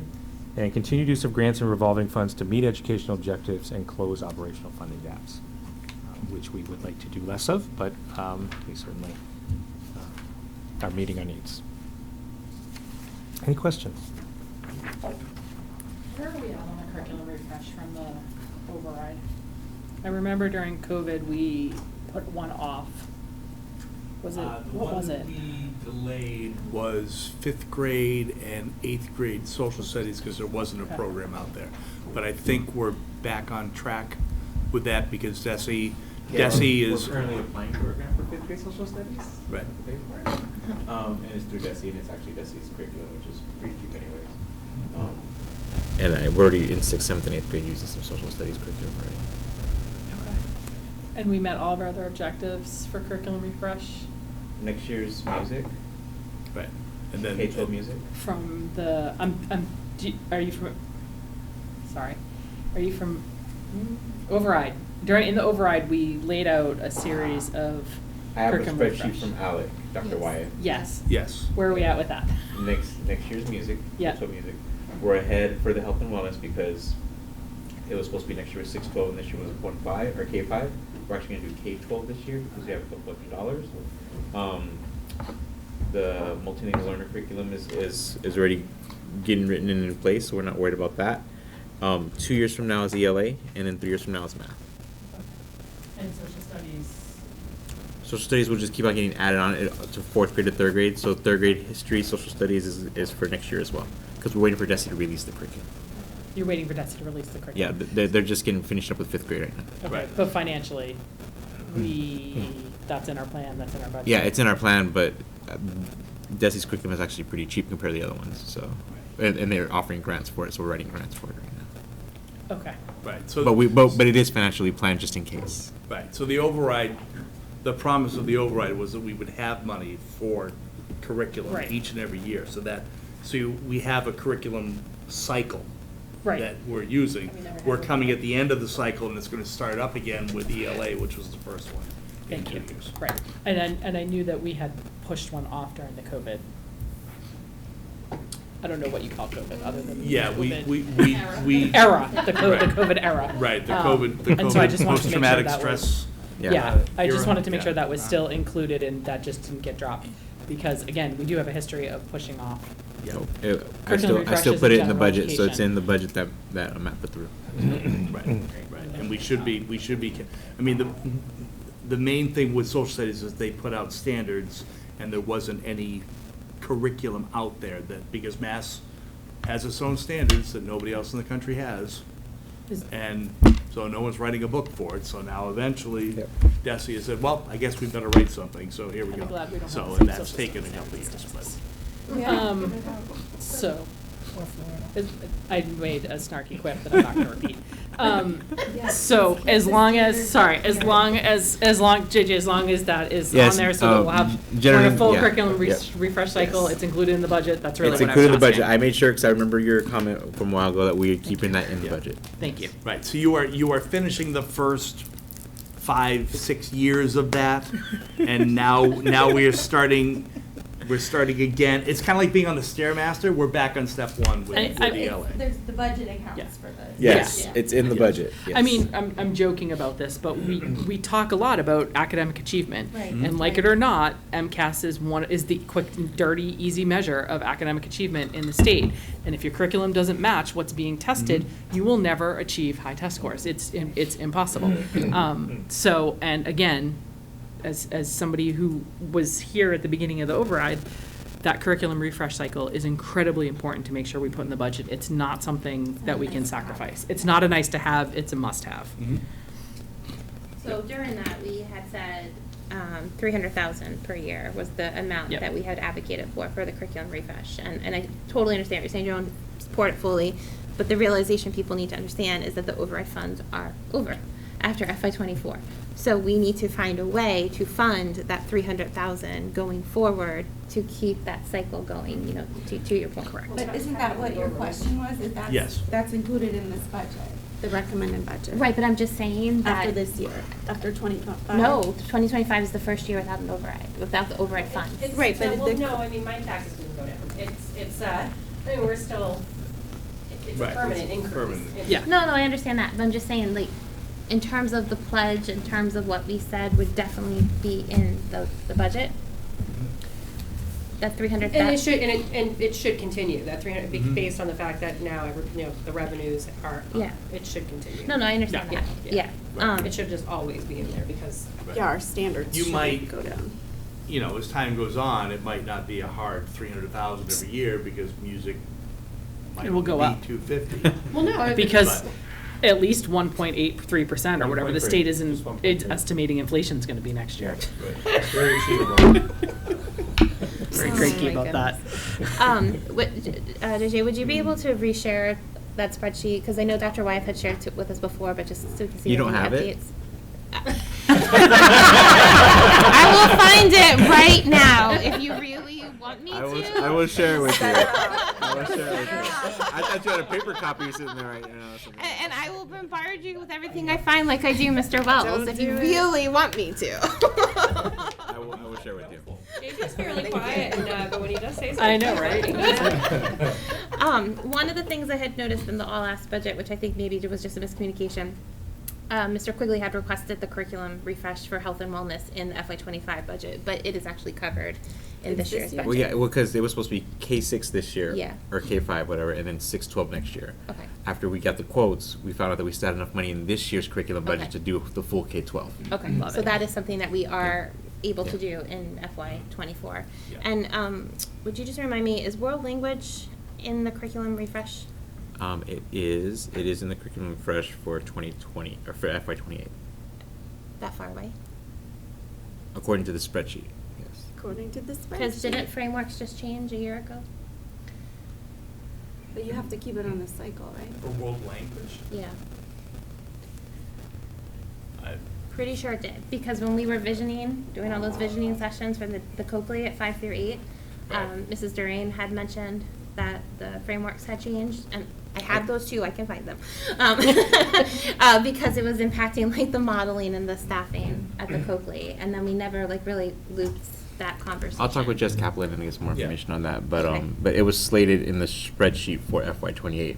Yeah.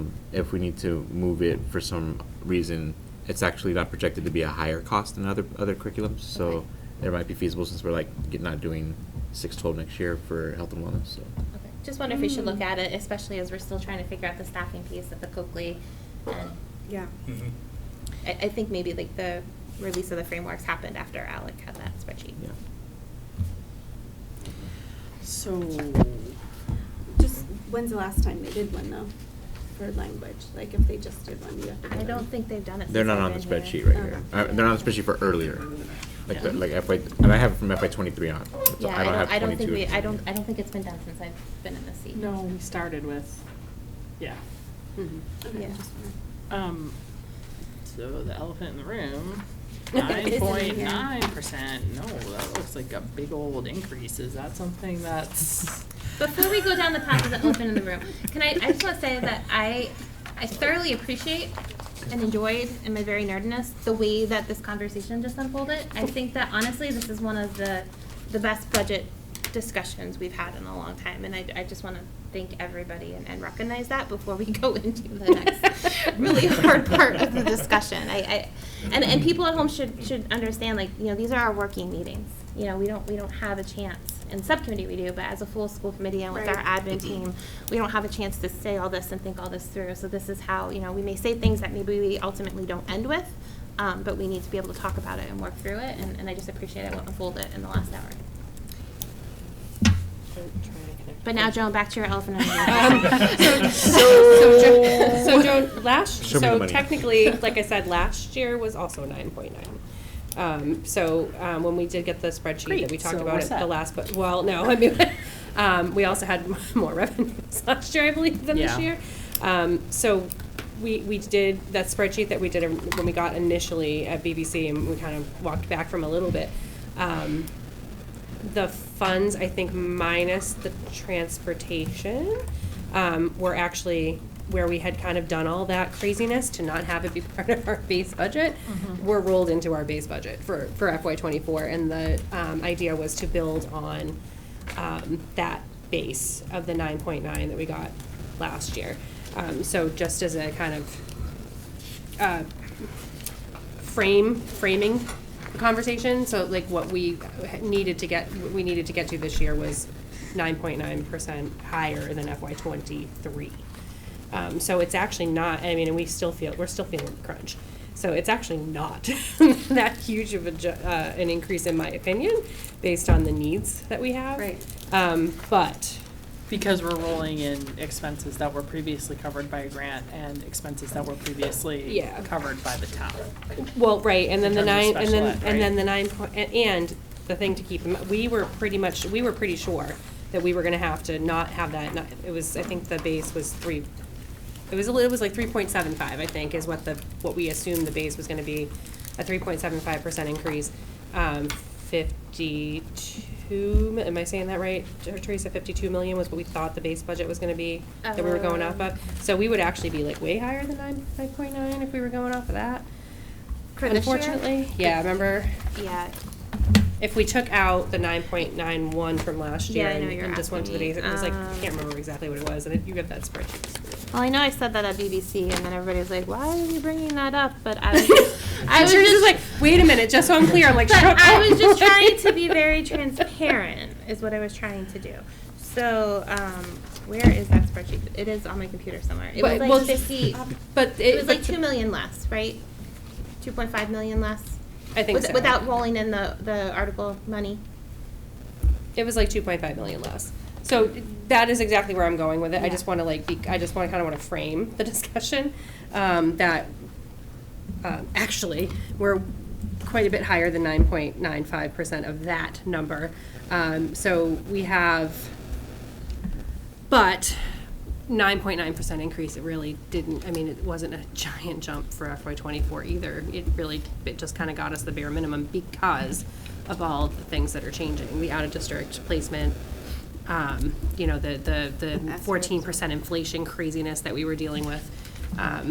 Just overall, the fact that we are 80% staff, 80% salaries, you know, and not, you know, that's, people need to get paid for us to educate our kids. We can't hide money in a snow and ice anymore like we used to, like everybody does in the town and in schools. So, However, do you want the number? yeah, what's the number? Yeah, so before the last BBC meeting, when we originally were looking at FY '25, we were looking at a proposed budget of $57,135,574. And then when we came out of the last BBC meeting, we were given that 6%, which is 60 million. So it went up just under 3 million. And then, you know, Joan, what you're asking in this recommended budget is 62 million. So we are 2.3 million over what BBC had told us was our ceiling. And this is gonna come up tomorrow, and we're And gonna have to that's talk about it at BBC. And that's a ceiling based on depleting the stabilization Yes. funds. Yeah. Right, so we are definitely going to have have So- a conversation about how this works, if it can work.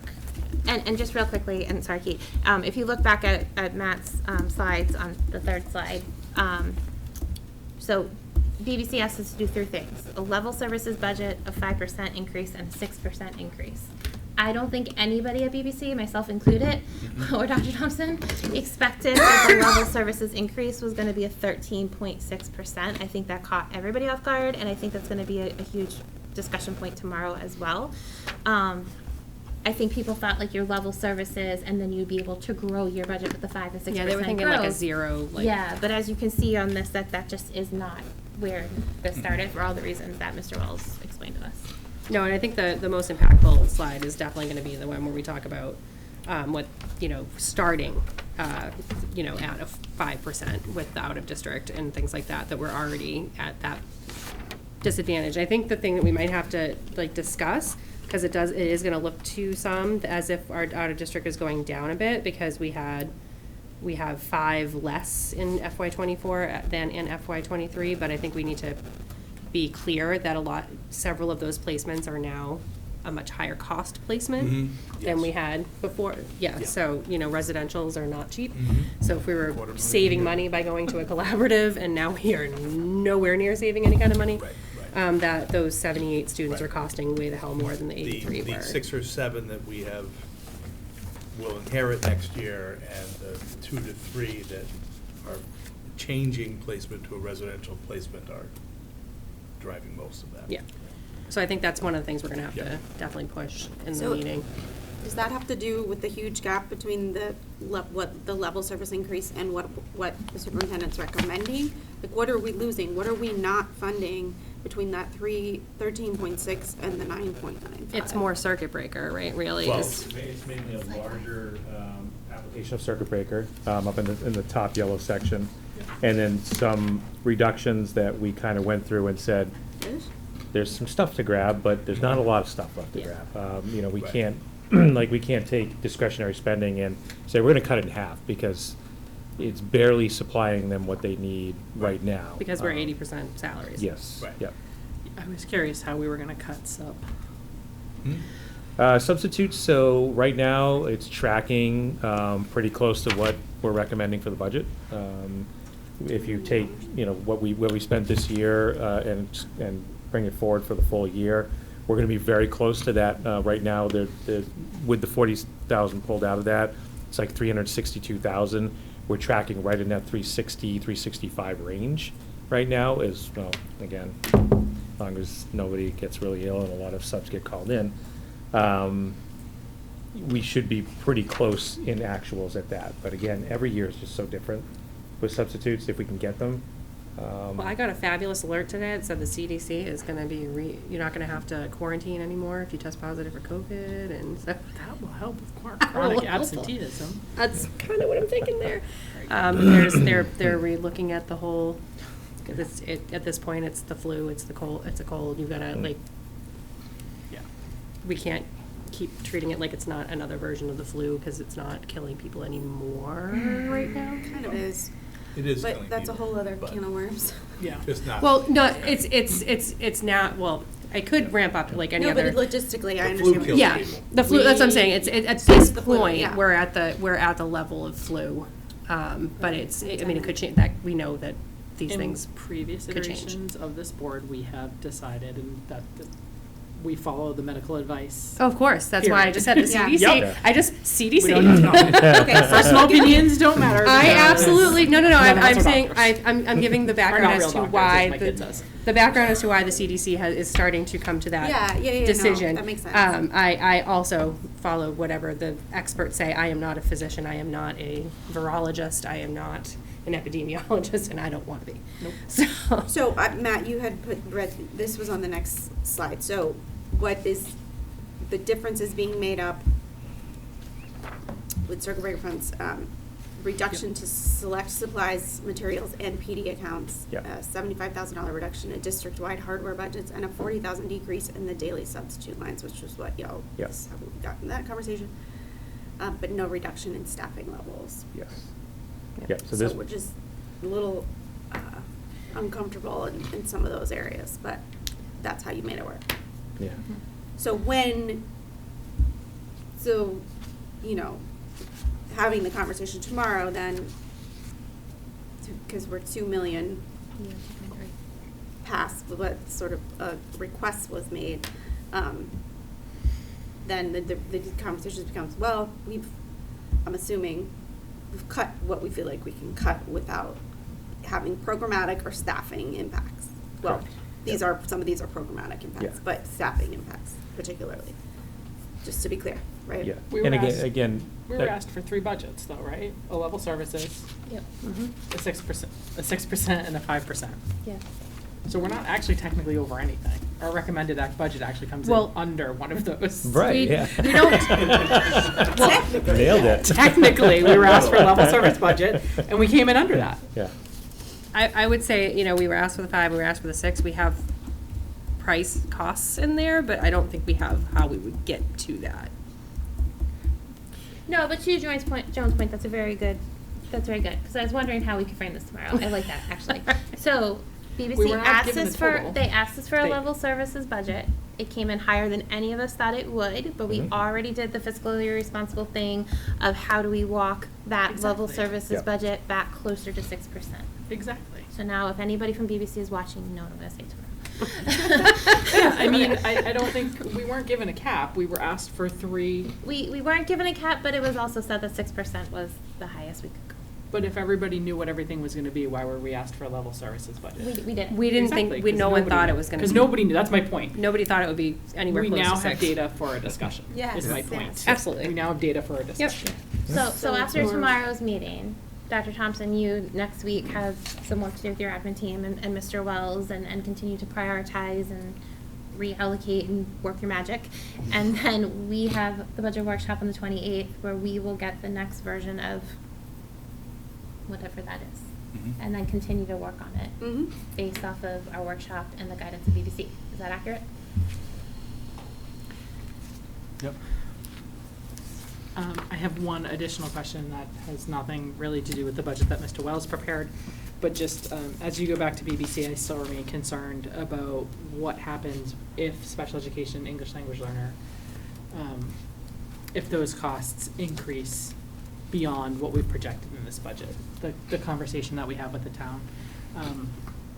Because again, I keep going back to the same thing, we can't keep cutting from general education.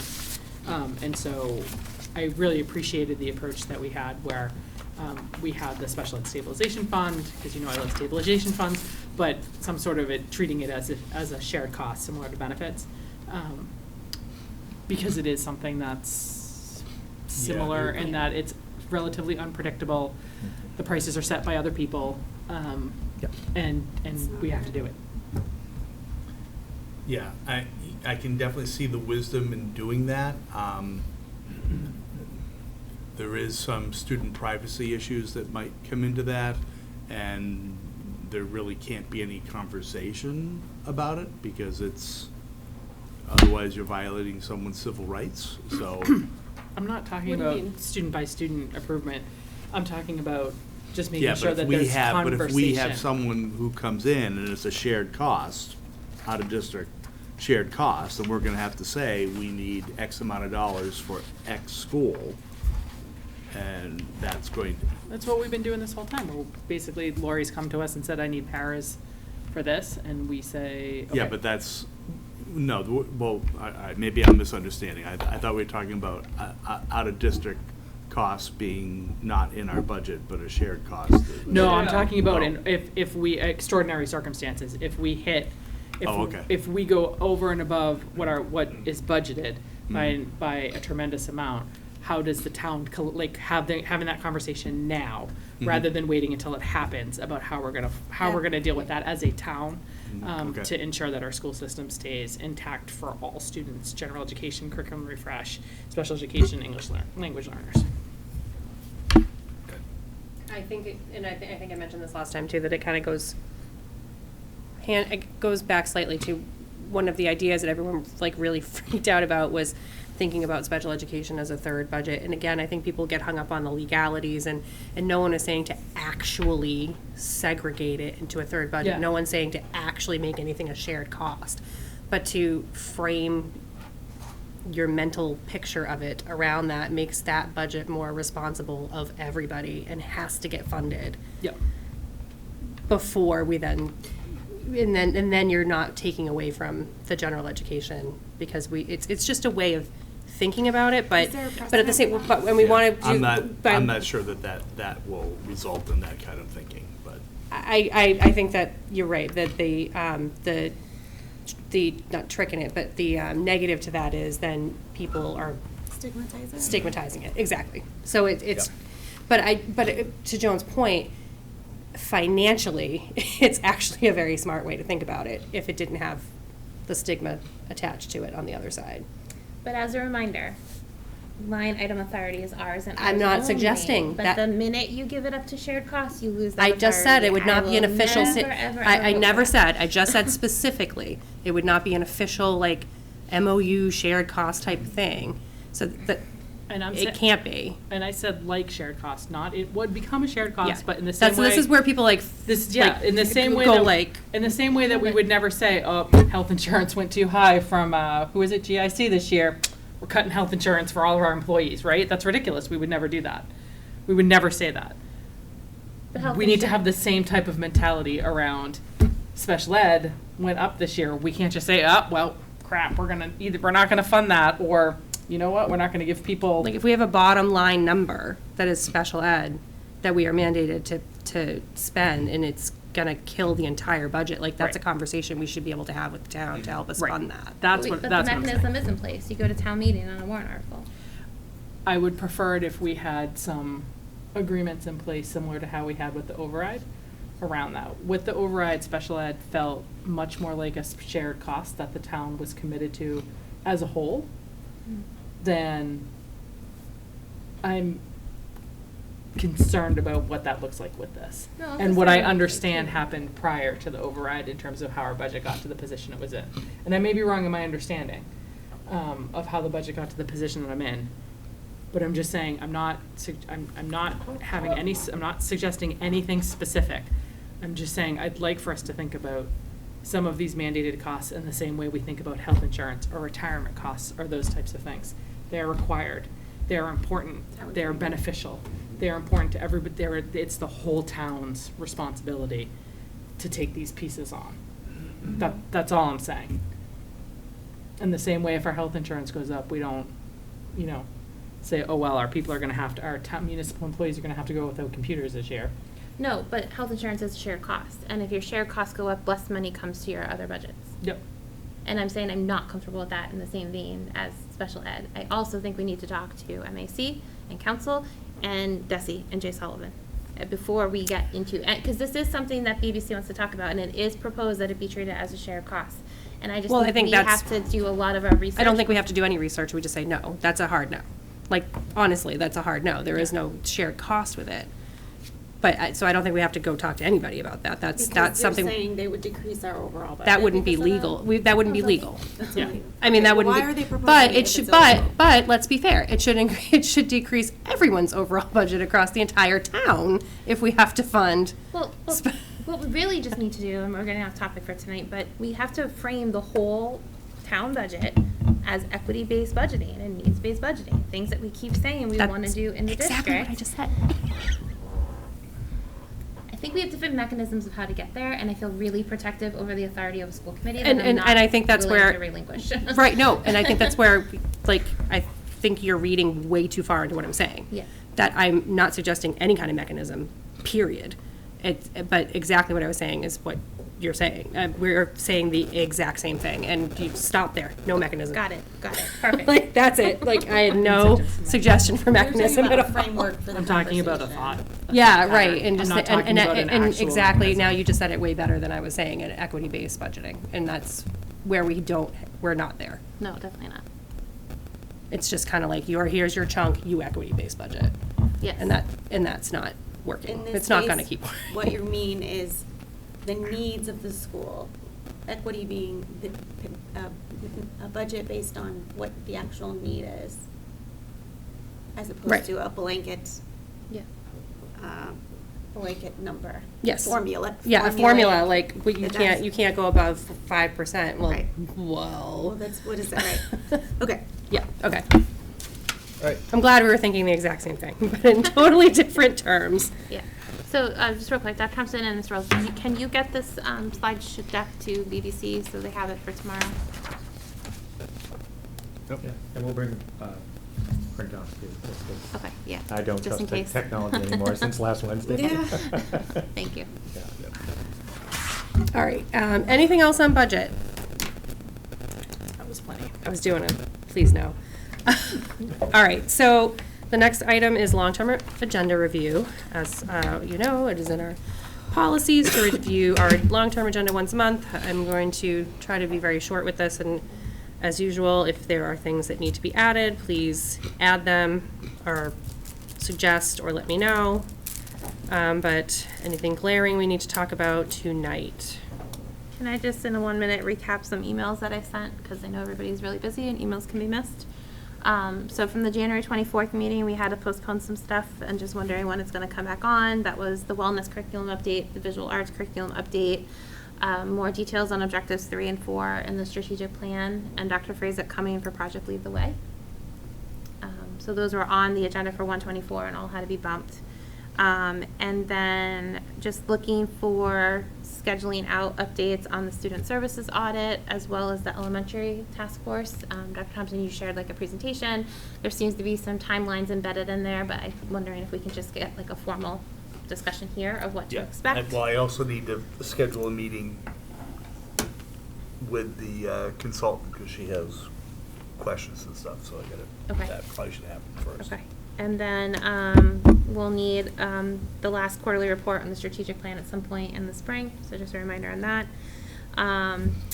Matt, your work here is great, but just a couple of things that, you know, sometimes we get with the quarterly report that if we could get some time in March. Karen was giving us a budget transfer report of all the budget transfers that were signed by Dr. Thompson in the quarter. And then we had talked yesterday in the budget subcommittee about like the athletic fee and waiver report.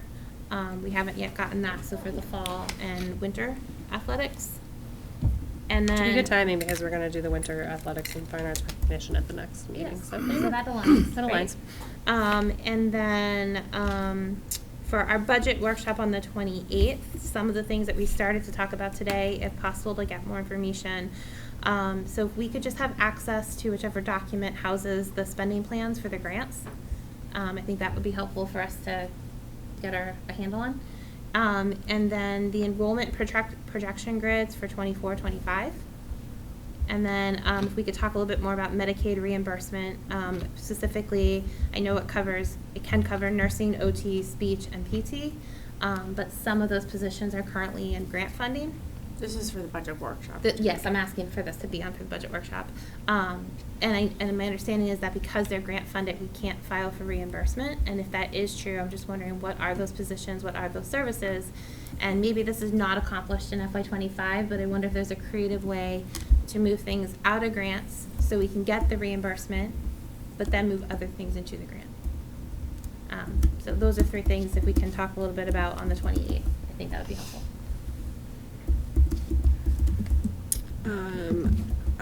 Just looking at the March 6th, so obviously we're gonna have an FY25 budget update. Middle school building committee update, we do that quarterly. Teresa, is that still a good? When is the next meeting? that is March a- 6th? March 6th. Maybe bump it to the next one, because then we'll have one more meeting, and then we can kind of report on January, February, and March, if that works. Yep. Joe Kidd is gonna have to come to us with, capital, his technology capital, because that's gonna need to go to, the, what do you call it? Capital outlay, in March, so that I can make it in time to the selectmen. Winter in athletics, fine arts recognition, we'll need to check in, hopefully everybody can do that. Mr. Carbrick Hardy and Ms. O'Brien are due to come to us with the quarterly facilities update. And then, actually, Matt just gave the budget quarterly report, so we are good with that one. Are we still on, based on some of the moving timelines, we have the RFP vote for the student services audit for the 6th? So, I don't think so. Dr. Thompson, do you know?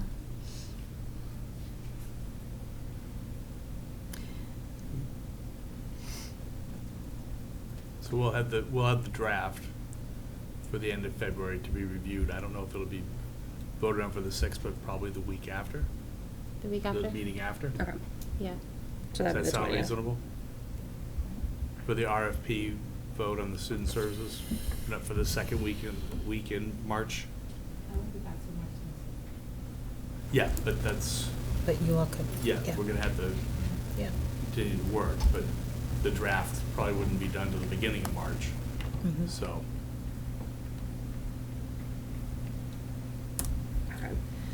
I just moved it. And then we have the, school calendar, for March 6th, but it has a question mark. We were waiting for, we were talking about negotiations with the union about start dates, but I think we're gonna be able to give you guys a draft by then. Okay. Just wanted to see if that was still on there. We've actually gotten some, questions from the community about when we will have the Yep. next year's calendar out. You and me both. Is it, I see Paul Riccardi's on there on the 6th and the 20th? Oh, that's probably just a mistake. Well, there's two items. Oh, There's- right, right. There's the quarterly Yeah, yeah. report, and then there's his FY '25 budget. Yeah, so as part of the facilities, the joint facilities MOU, the FY '25 budget has to be presented to us and approved as well as the town side. But is there a way to make that more efficient for him? I mean, we could put them at the same time if that. Yeah, I've spoken to them about the 6th for both, so. Oh, the 6 for both? Yeah. That would be wonderful. All right, so that can get moved up. So.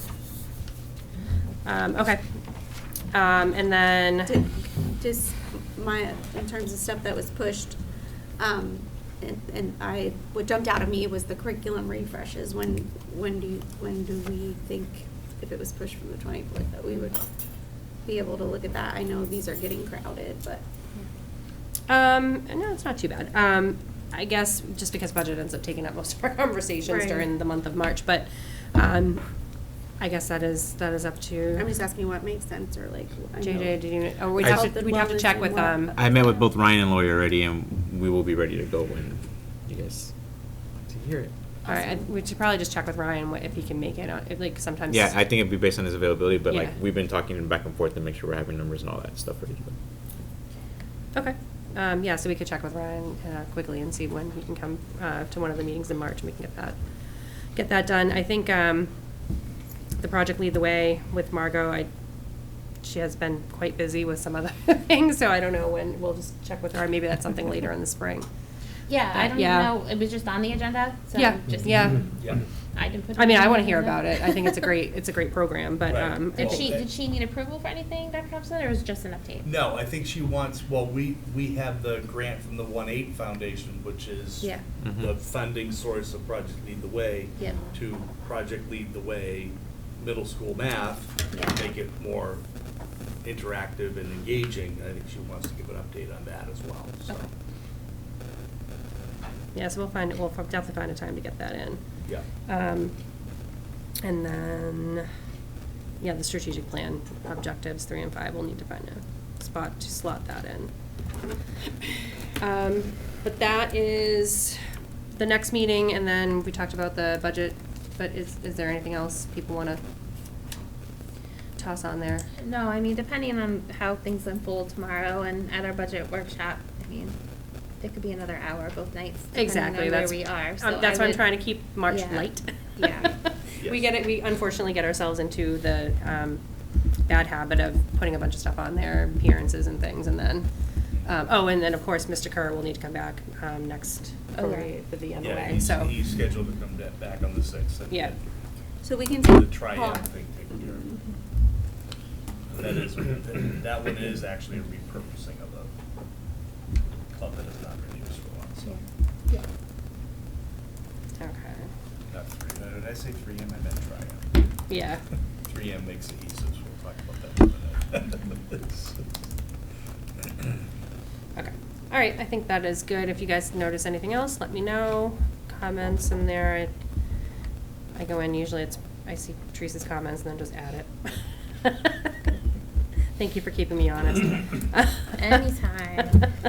Oops, I just added a smiley face where it did not belong in our agenda. Okay, so we'll move on to the next is policy, quick policy subcommittee update from Kate. We do not have anything since last meeting. No news, no updates. Yeah, that's right, we only had a week in between, we did not meet in between. Right, and honestly, I'm just catching up with my own note-taking without our trustees, school committee administrator. I'm afraid I'm a very poor substitutes, and so I just have to like get those minutes posted and Teresa shared out. commiserates.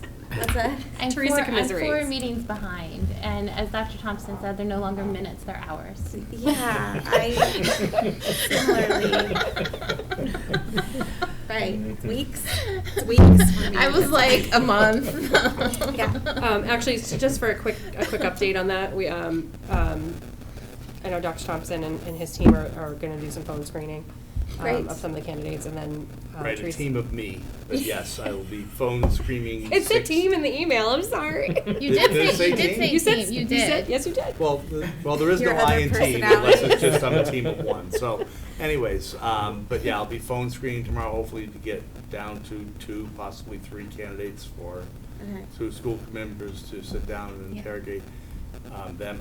You had questions you wanted to be asked. I don't know if you want to send them to me or if you want to send them to, The list we started before? yes. First, I was referring to the list that we used for the Okay, last that's fine. Yeah. As long as question. So somebody. you're Yeah. asking those, and then we're asking them again? Or you can ask them. Which outlined specifically like the Yeah. times that are needed that were, I think, yeah.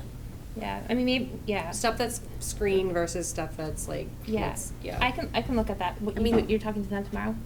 Yeah, tomorrow afternoon. Maybe we divide it in some of the like logistical and just awareness of what the job would be. If you can take care of that, Dr. Thompson, and then when Mhm. Anne Marie and I interview next week, we can dive into some more of the Right. nitty gritty. Oh, you guys are doing it. Okay, great. Yeah, but like the hours for sure. If you would like to.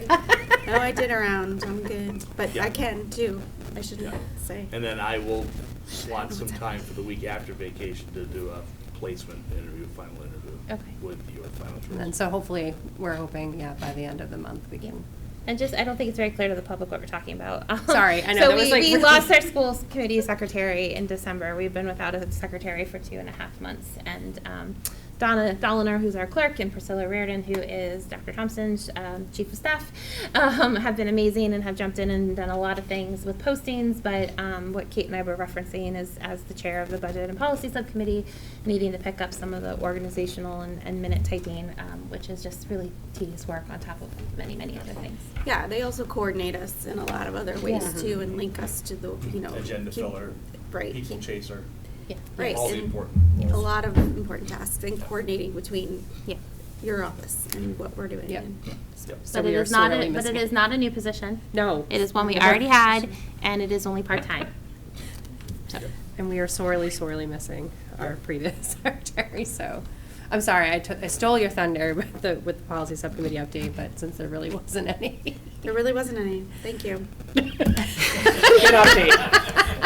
I meant because we didn't have one. We get some help. We just need help, please.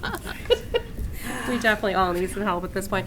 Okay, so I think we are planning on bringing you guys some policies soon, so we'll keep working. Yeah, on that. We're not meeting next week because of the break, so I think we don't meet again until right before the March 6th meeting. So we won't have any policies at the March 6th meeting either because that would be Correct. way too quick of a But I turnaround. just- So probably March 20th. We might- probably can get the recommendation of the ones that we talked about, the tech ones that we're kind of already doing. I Yep. just need to, again, organize my notes and figure out. Yeah, and I need it's to a long ping. list. I and- need to ping Melissa again about the JLCA policy. I know she's Right. super busy right now, so I gotta. So ping there her, might be some straight, like, approval recs, but nothing, Yeah. we won't have any, like, changes or tweaked policies at that point. Yep. Okay. All right. So, I don't want to. Any questions on policy? Great. Moving on. So the next item is under new business is just quick discussion of the strategic plan and SIP alignment. It says Chair Mazzola, but Teresa, do you want to explain what the thought is behind this? Sure. Well, I can do it too, but I feel like you have a better wording of this. Yeah, sure. So we currently have a 5-year strategic plan that is ending in June. And part of what the committee needs to decide, because Dr. Thompson has asked us to make the decision, is if we are looking for the work to begin this spring with that strategic planning committee of a new cycle or a bridge plan, or just what direction are we giving Dr. Thompson and the admin team in terms of moving forward with that strategic plan. I know, Joan, at another meeting, you had said like maybe we should look at like 2 or 3 big things that we're focused on. And then as we talk through that decision, I had just mentioned in another meeting that we want to make sure it aligns with our school improvement plans, because we've done a lot of work in the district to make sure that the SIPs feed up to the strategic plan and reference the strategic plan. We have the district on 2 different cycles. The past couple of years, we've been doing 2-year school improvement plans, but alternating when they come to us. So we got a little off target with the Willett and LMPA because there's transition in leadership there. But I believe the Willett, the LMPA, Coakley, Cleveland, Prescott, and Balch are all ending this spring, and are anticipating bringing a 2-year strategic plan to us in May. And we should probably provide guidance if that's still our expectation, or if we're going to go back to just a 1-year cycle with them and wait until a new strategic plan to, reorg again. So that's what I was recommending we talk about. I knew you'd do it. Because I also knew you had all that data in front of you, exactly who was going to be ending, and I did not.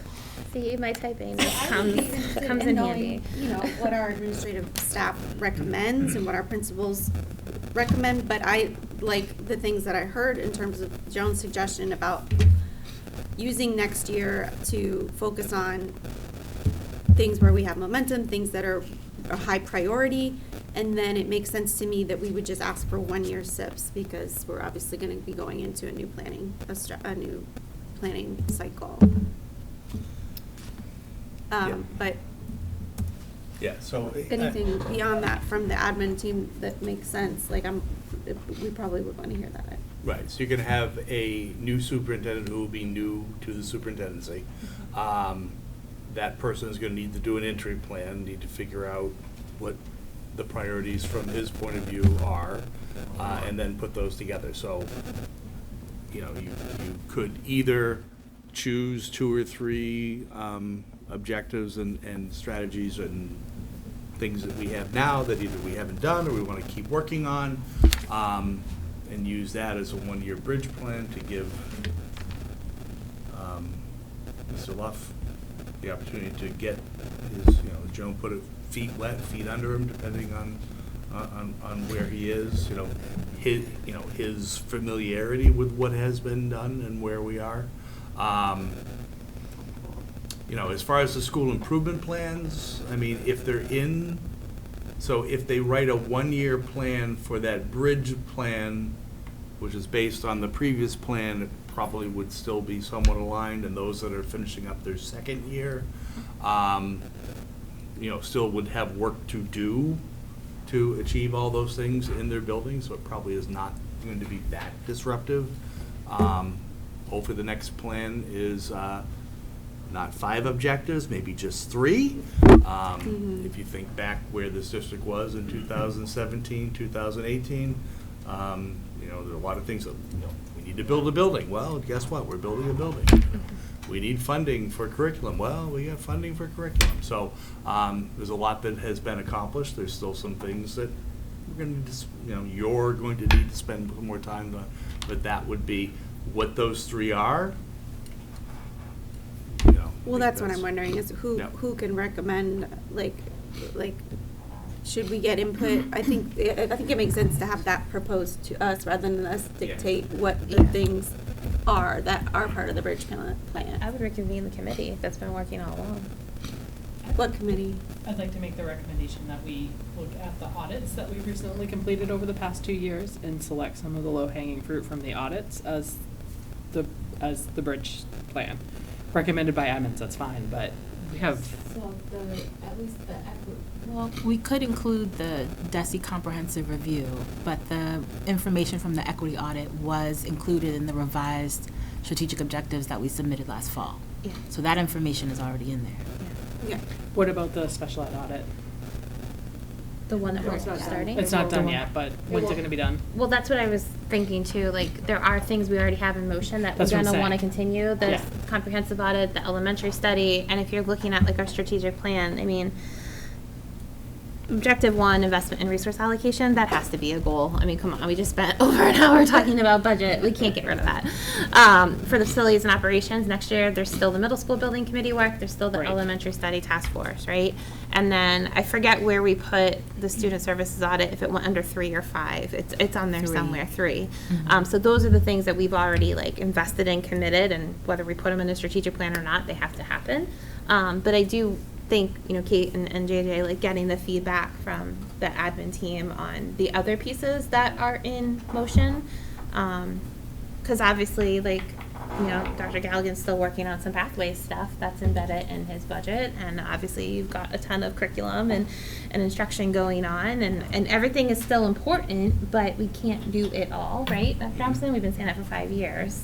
But the committee So- that I was talking about is, remember you and I went to the strategic planning sessions in the Yeah, fall? so we're talking about two things though, right? The bridge plan and then well, I guess that's what creates the SIPs, or that's what they base their SIPs Well, on. your SIPs are supposed to be informed by the Right, district vision, right, right? So you right, just right. have your district vision and mission, and then after that, whatever your priorities or your focus areas are should align to the district. Whether we're having it for this bridge plan as a couple of buckets of things. In addition to, they can have more if they want to. I err on the side of like less is more. So like getting really good at something and mastering something instead of trying to be, just above average in a whole bunch of things. Mhm. Then we can move on once that's mastered and that's set and that's structured and that process in place, then we can go do something else. So I always want people to do less, I guess, less initiatives will be helpful for school leaders to focus on with their teams. And so that's what I would go back to school leaders and propose, say, hey, what are a couple of buckets that we think that are big boulders for us that we can align with our school improvement plans. We're gonna write 1-year plans.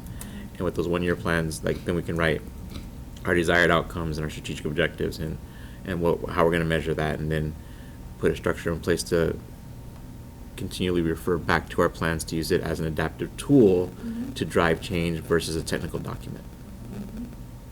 Something we can use on a regular basis. Yes.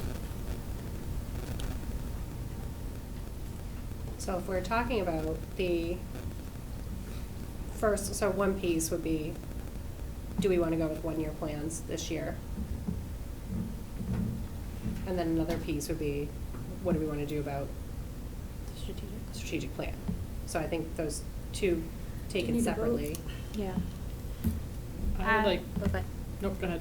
I was gonna say, I would make the motion that we do modify our policies for 1 year only and ask the principals at those schools, Balch, Prescott, Cleveland, CMS, Will, and LMPA to submit 1-year school improvement plans this May. Okay, motion by Teresa, do I have a second to that? Seconded by Joan. Any other discussion on that? All those in favor? Aye. Okay. That passed 4-0, so 1-year plans for those that are expiring this year. So the second piece is, and I don't know that we'll get that answer tonight, is around the bridge plan, and so that is what we're asking is for the administrative team to go check in with their principals and see what would make the most sense. Is that what we're saying? I think so, and just start with the recommendations. I mean, you talked about reconvening the committee, but since everybody's like really I would just think, I don't know how, I would leave that to admin to coordinate and then present something for us to respond to. That's what I would say. John? Yeah, I guess I would recommend that the direction be that they codify what they're already planning on doing next year anyway and present it in written form. And JJ groups that into a couple of buckets for us to approve as a one-year bridge. Yeah. Right. Dr. Munoz, you have the capacity? Sure. I just would caution you guys that I know like Teresa already started saying objective 1 and objective 2, like that's not like the school leaders like purview. Right. And so like Well, that's why I was saying that. we would end up bringing buckets to you that are probably more instructionally focused or culturally focused in the schools. Yeah. So that's just a heads up for that, so you wouldn't be cut off there.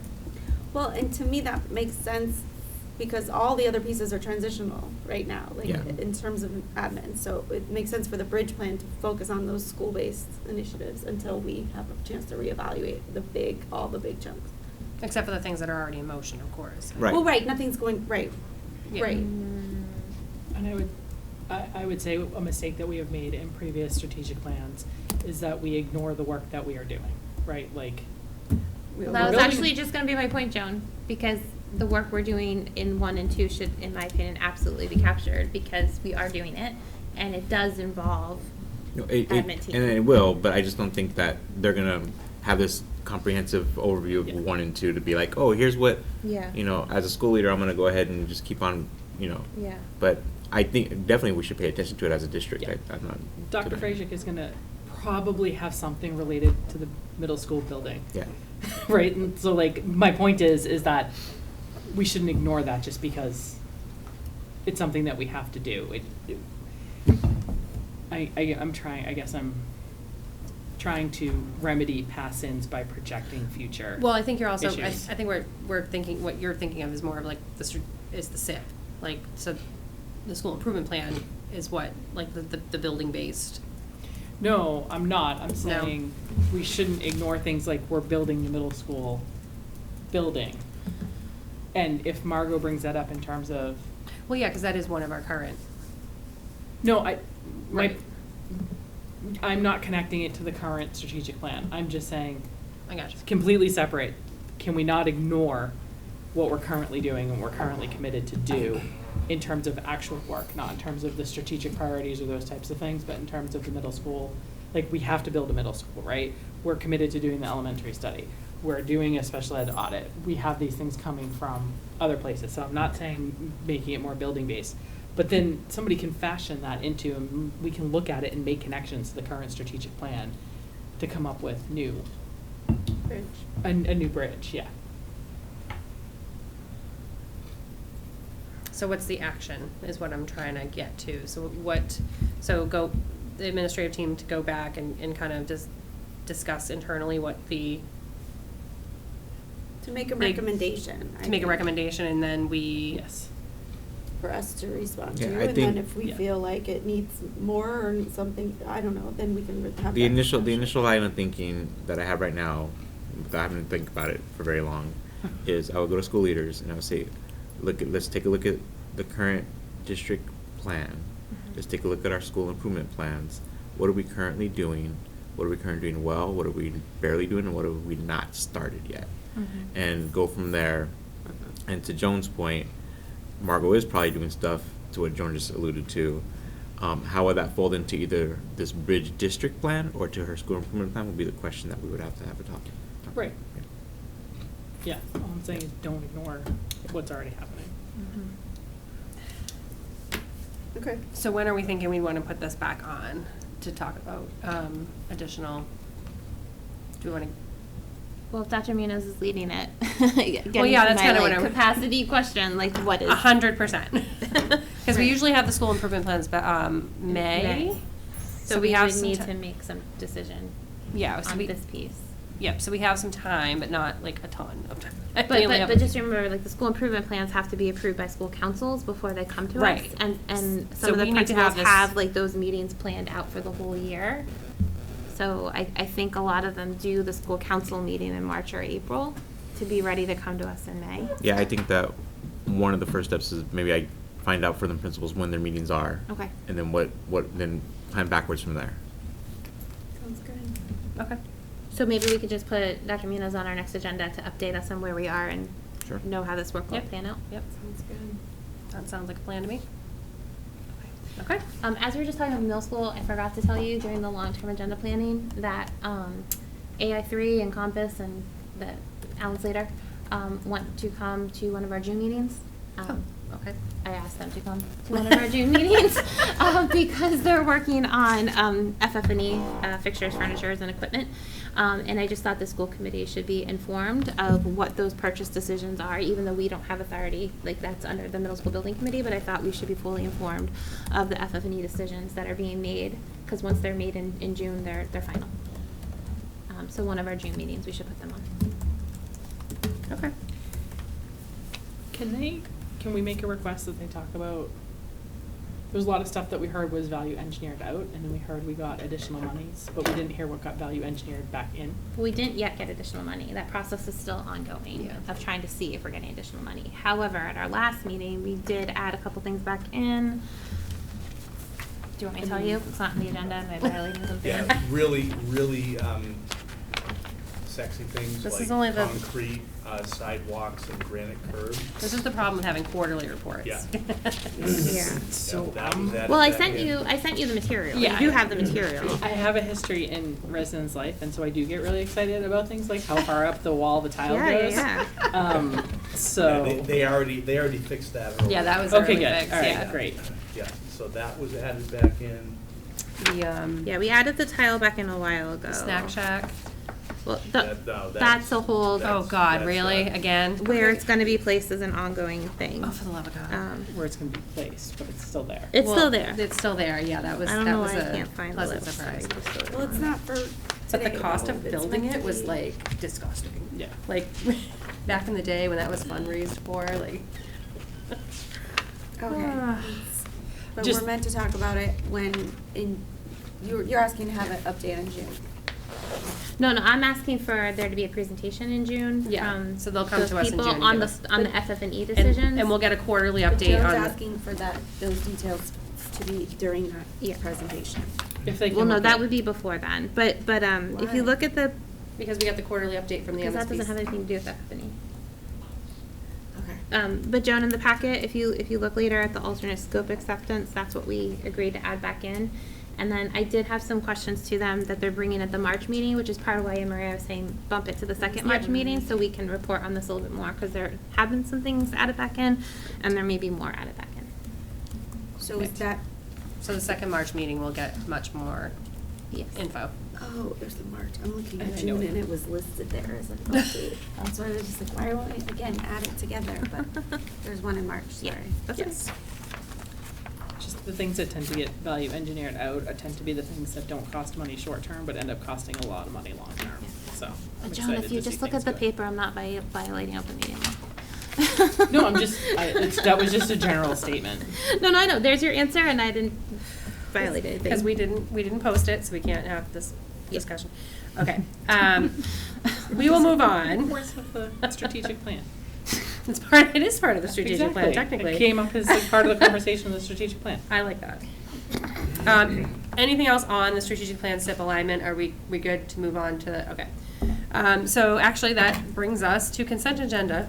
Woo-hoo. Dr. Thompson, do we have any donations this evening? We do. So if you recall, we had the special fundraiser with Daddy's Daily, the Sally, Mustang Sally flavor, that has netted the district $228.28. It was delicious, but I got fur in my teeth. There you go. So we have not gotten a full report on the pizza then. fundraiser, but Sally is definitely going to be well versed in kibble going forward, so we're all good. Also, do we have a motion to accept this donation? So moved. Moved by Teresa, seconded by Joan. All those in favor? Aye. Aye, so that passes 4-0. All right, that brings us to school committee addenda. Teresa, do you have anything this evening? Nope, just watch BBC and I'll say everything there. Wonderful. Kate, do you have anything tonight? I don't, thanks. Joan? I hope everybody enjoys break next week. Oh, yeah. And that's it. Fabulous. I also do not have anything this evening. So we made that one short and sweet. So that brings us to the end of our regularly scheduled meeting. However, we do need to go into executive session for the purposes of contract negotiations for unions and contract negotiations for non-union personnel. We will only reconvene for the purpose of adjournment. I do need a motion to go into executive session. So moved. Moved by Teresa. Do I have a second? Second. Seconded by Kate. I need to poll individually. Teresa? Yep. Kate? Yes. Joan? Yes. And I am a yes as well. It passes 4-0, and we will be back here Wednesday, March 6th at 7 p.m. in this room in hybrid format. And we thank you very much for joining us this evening, and have a good night.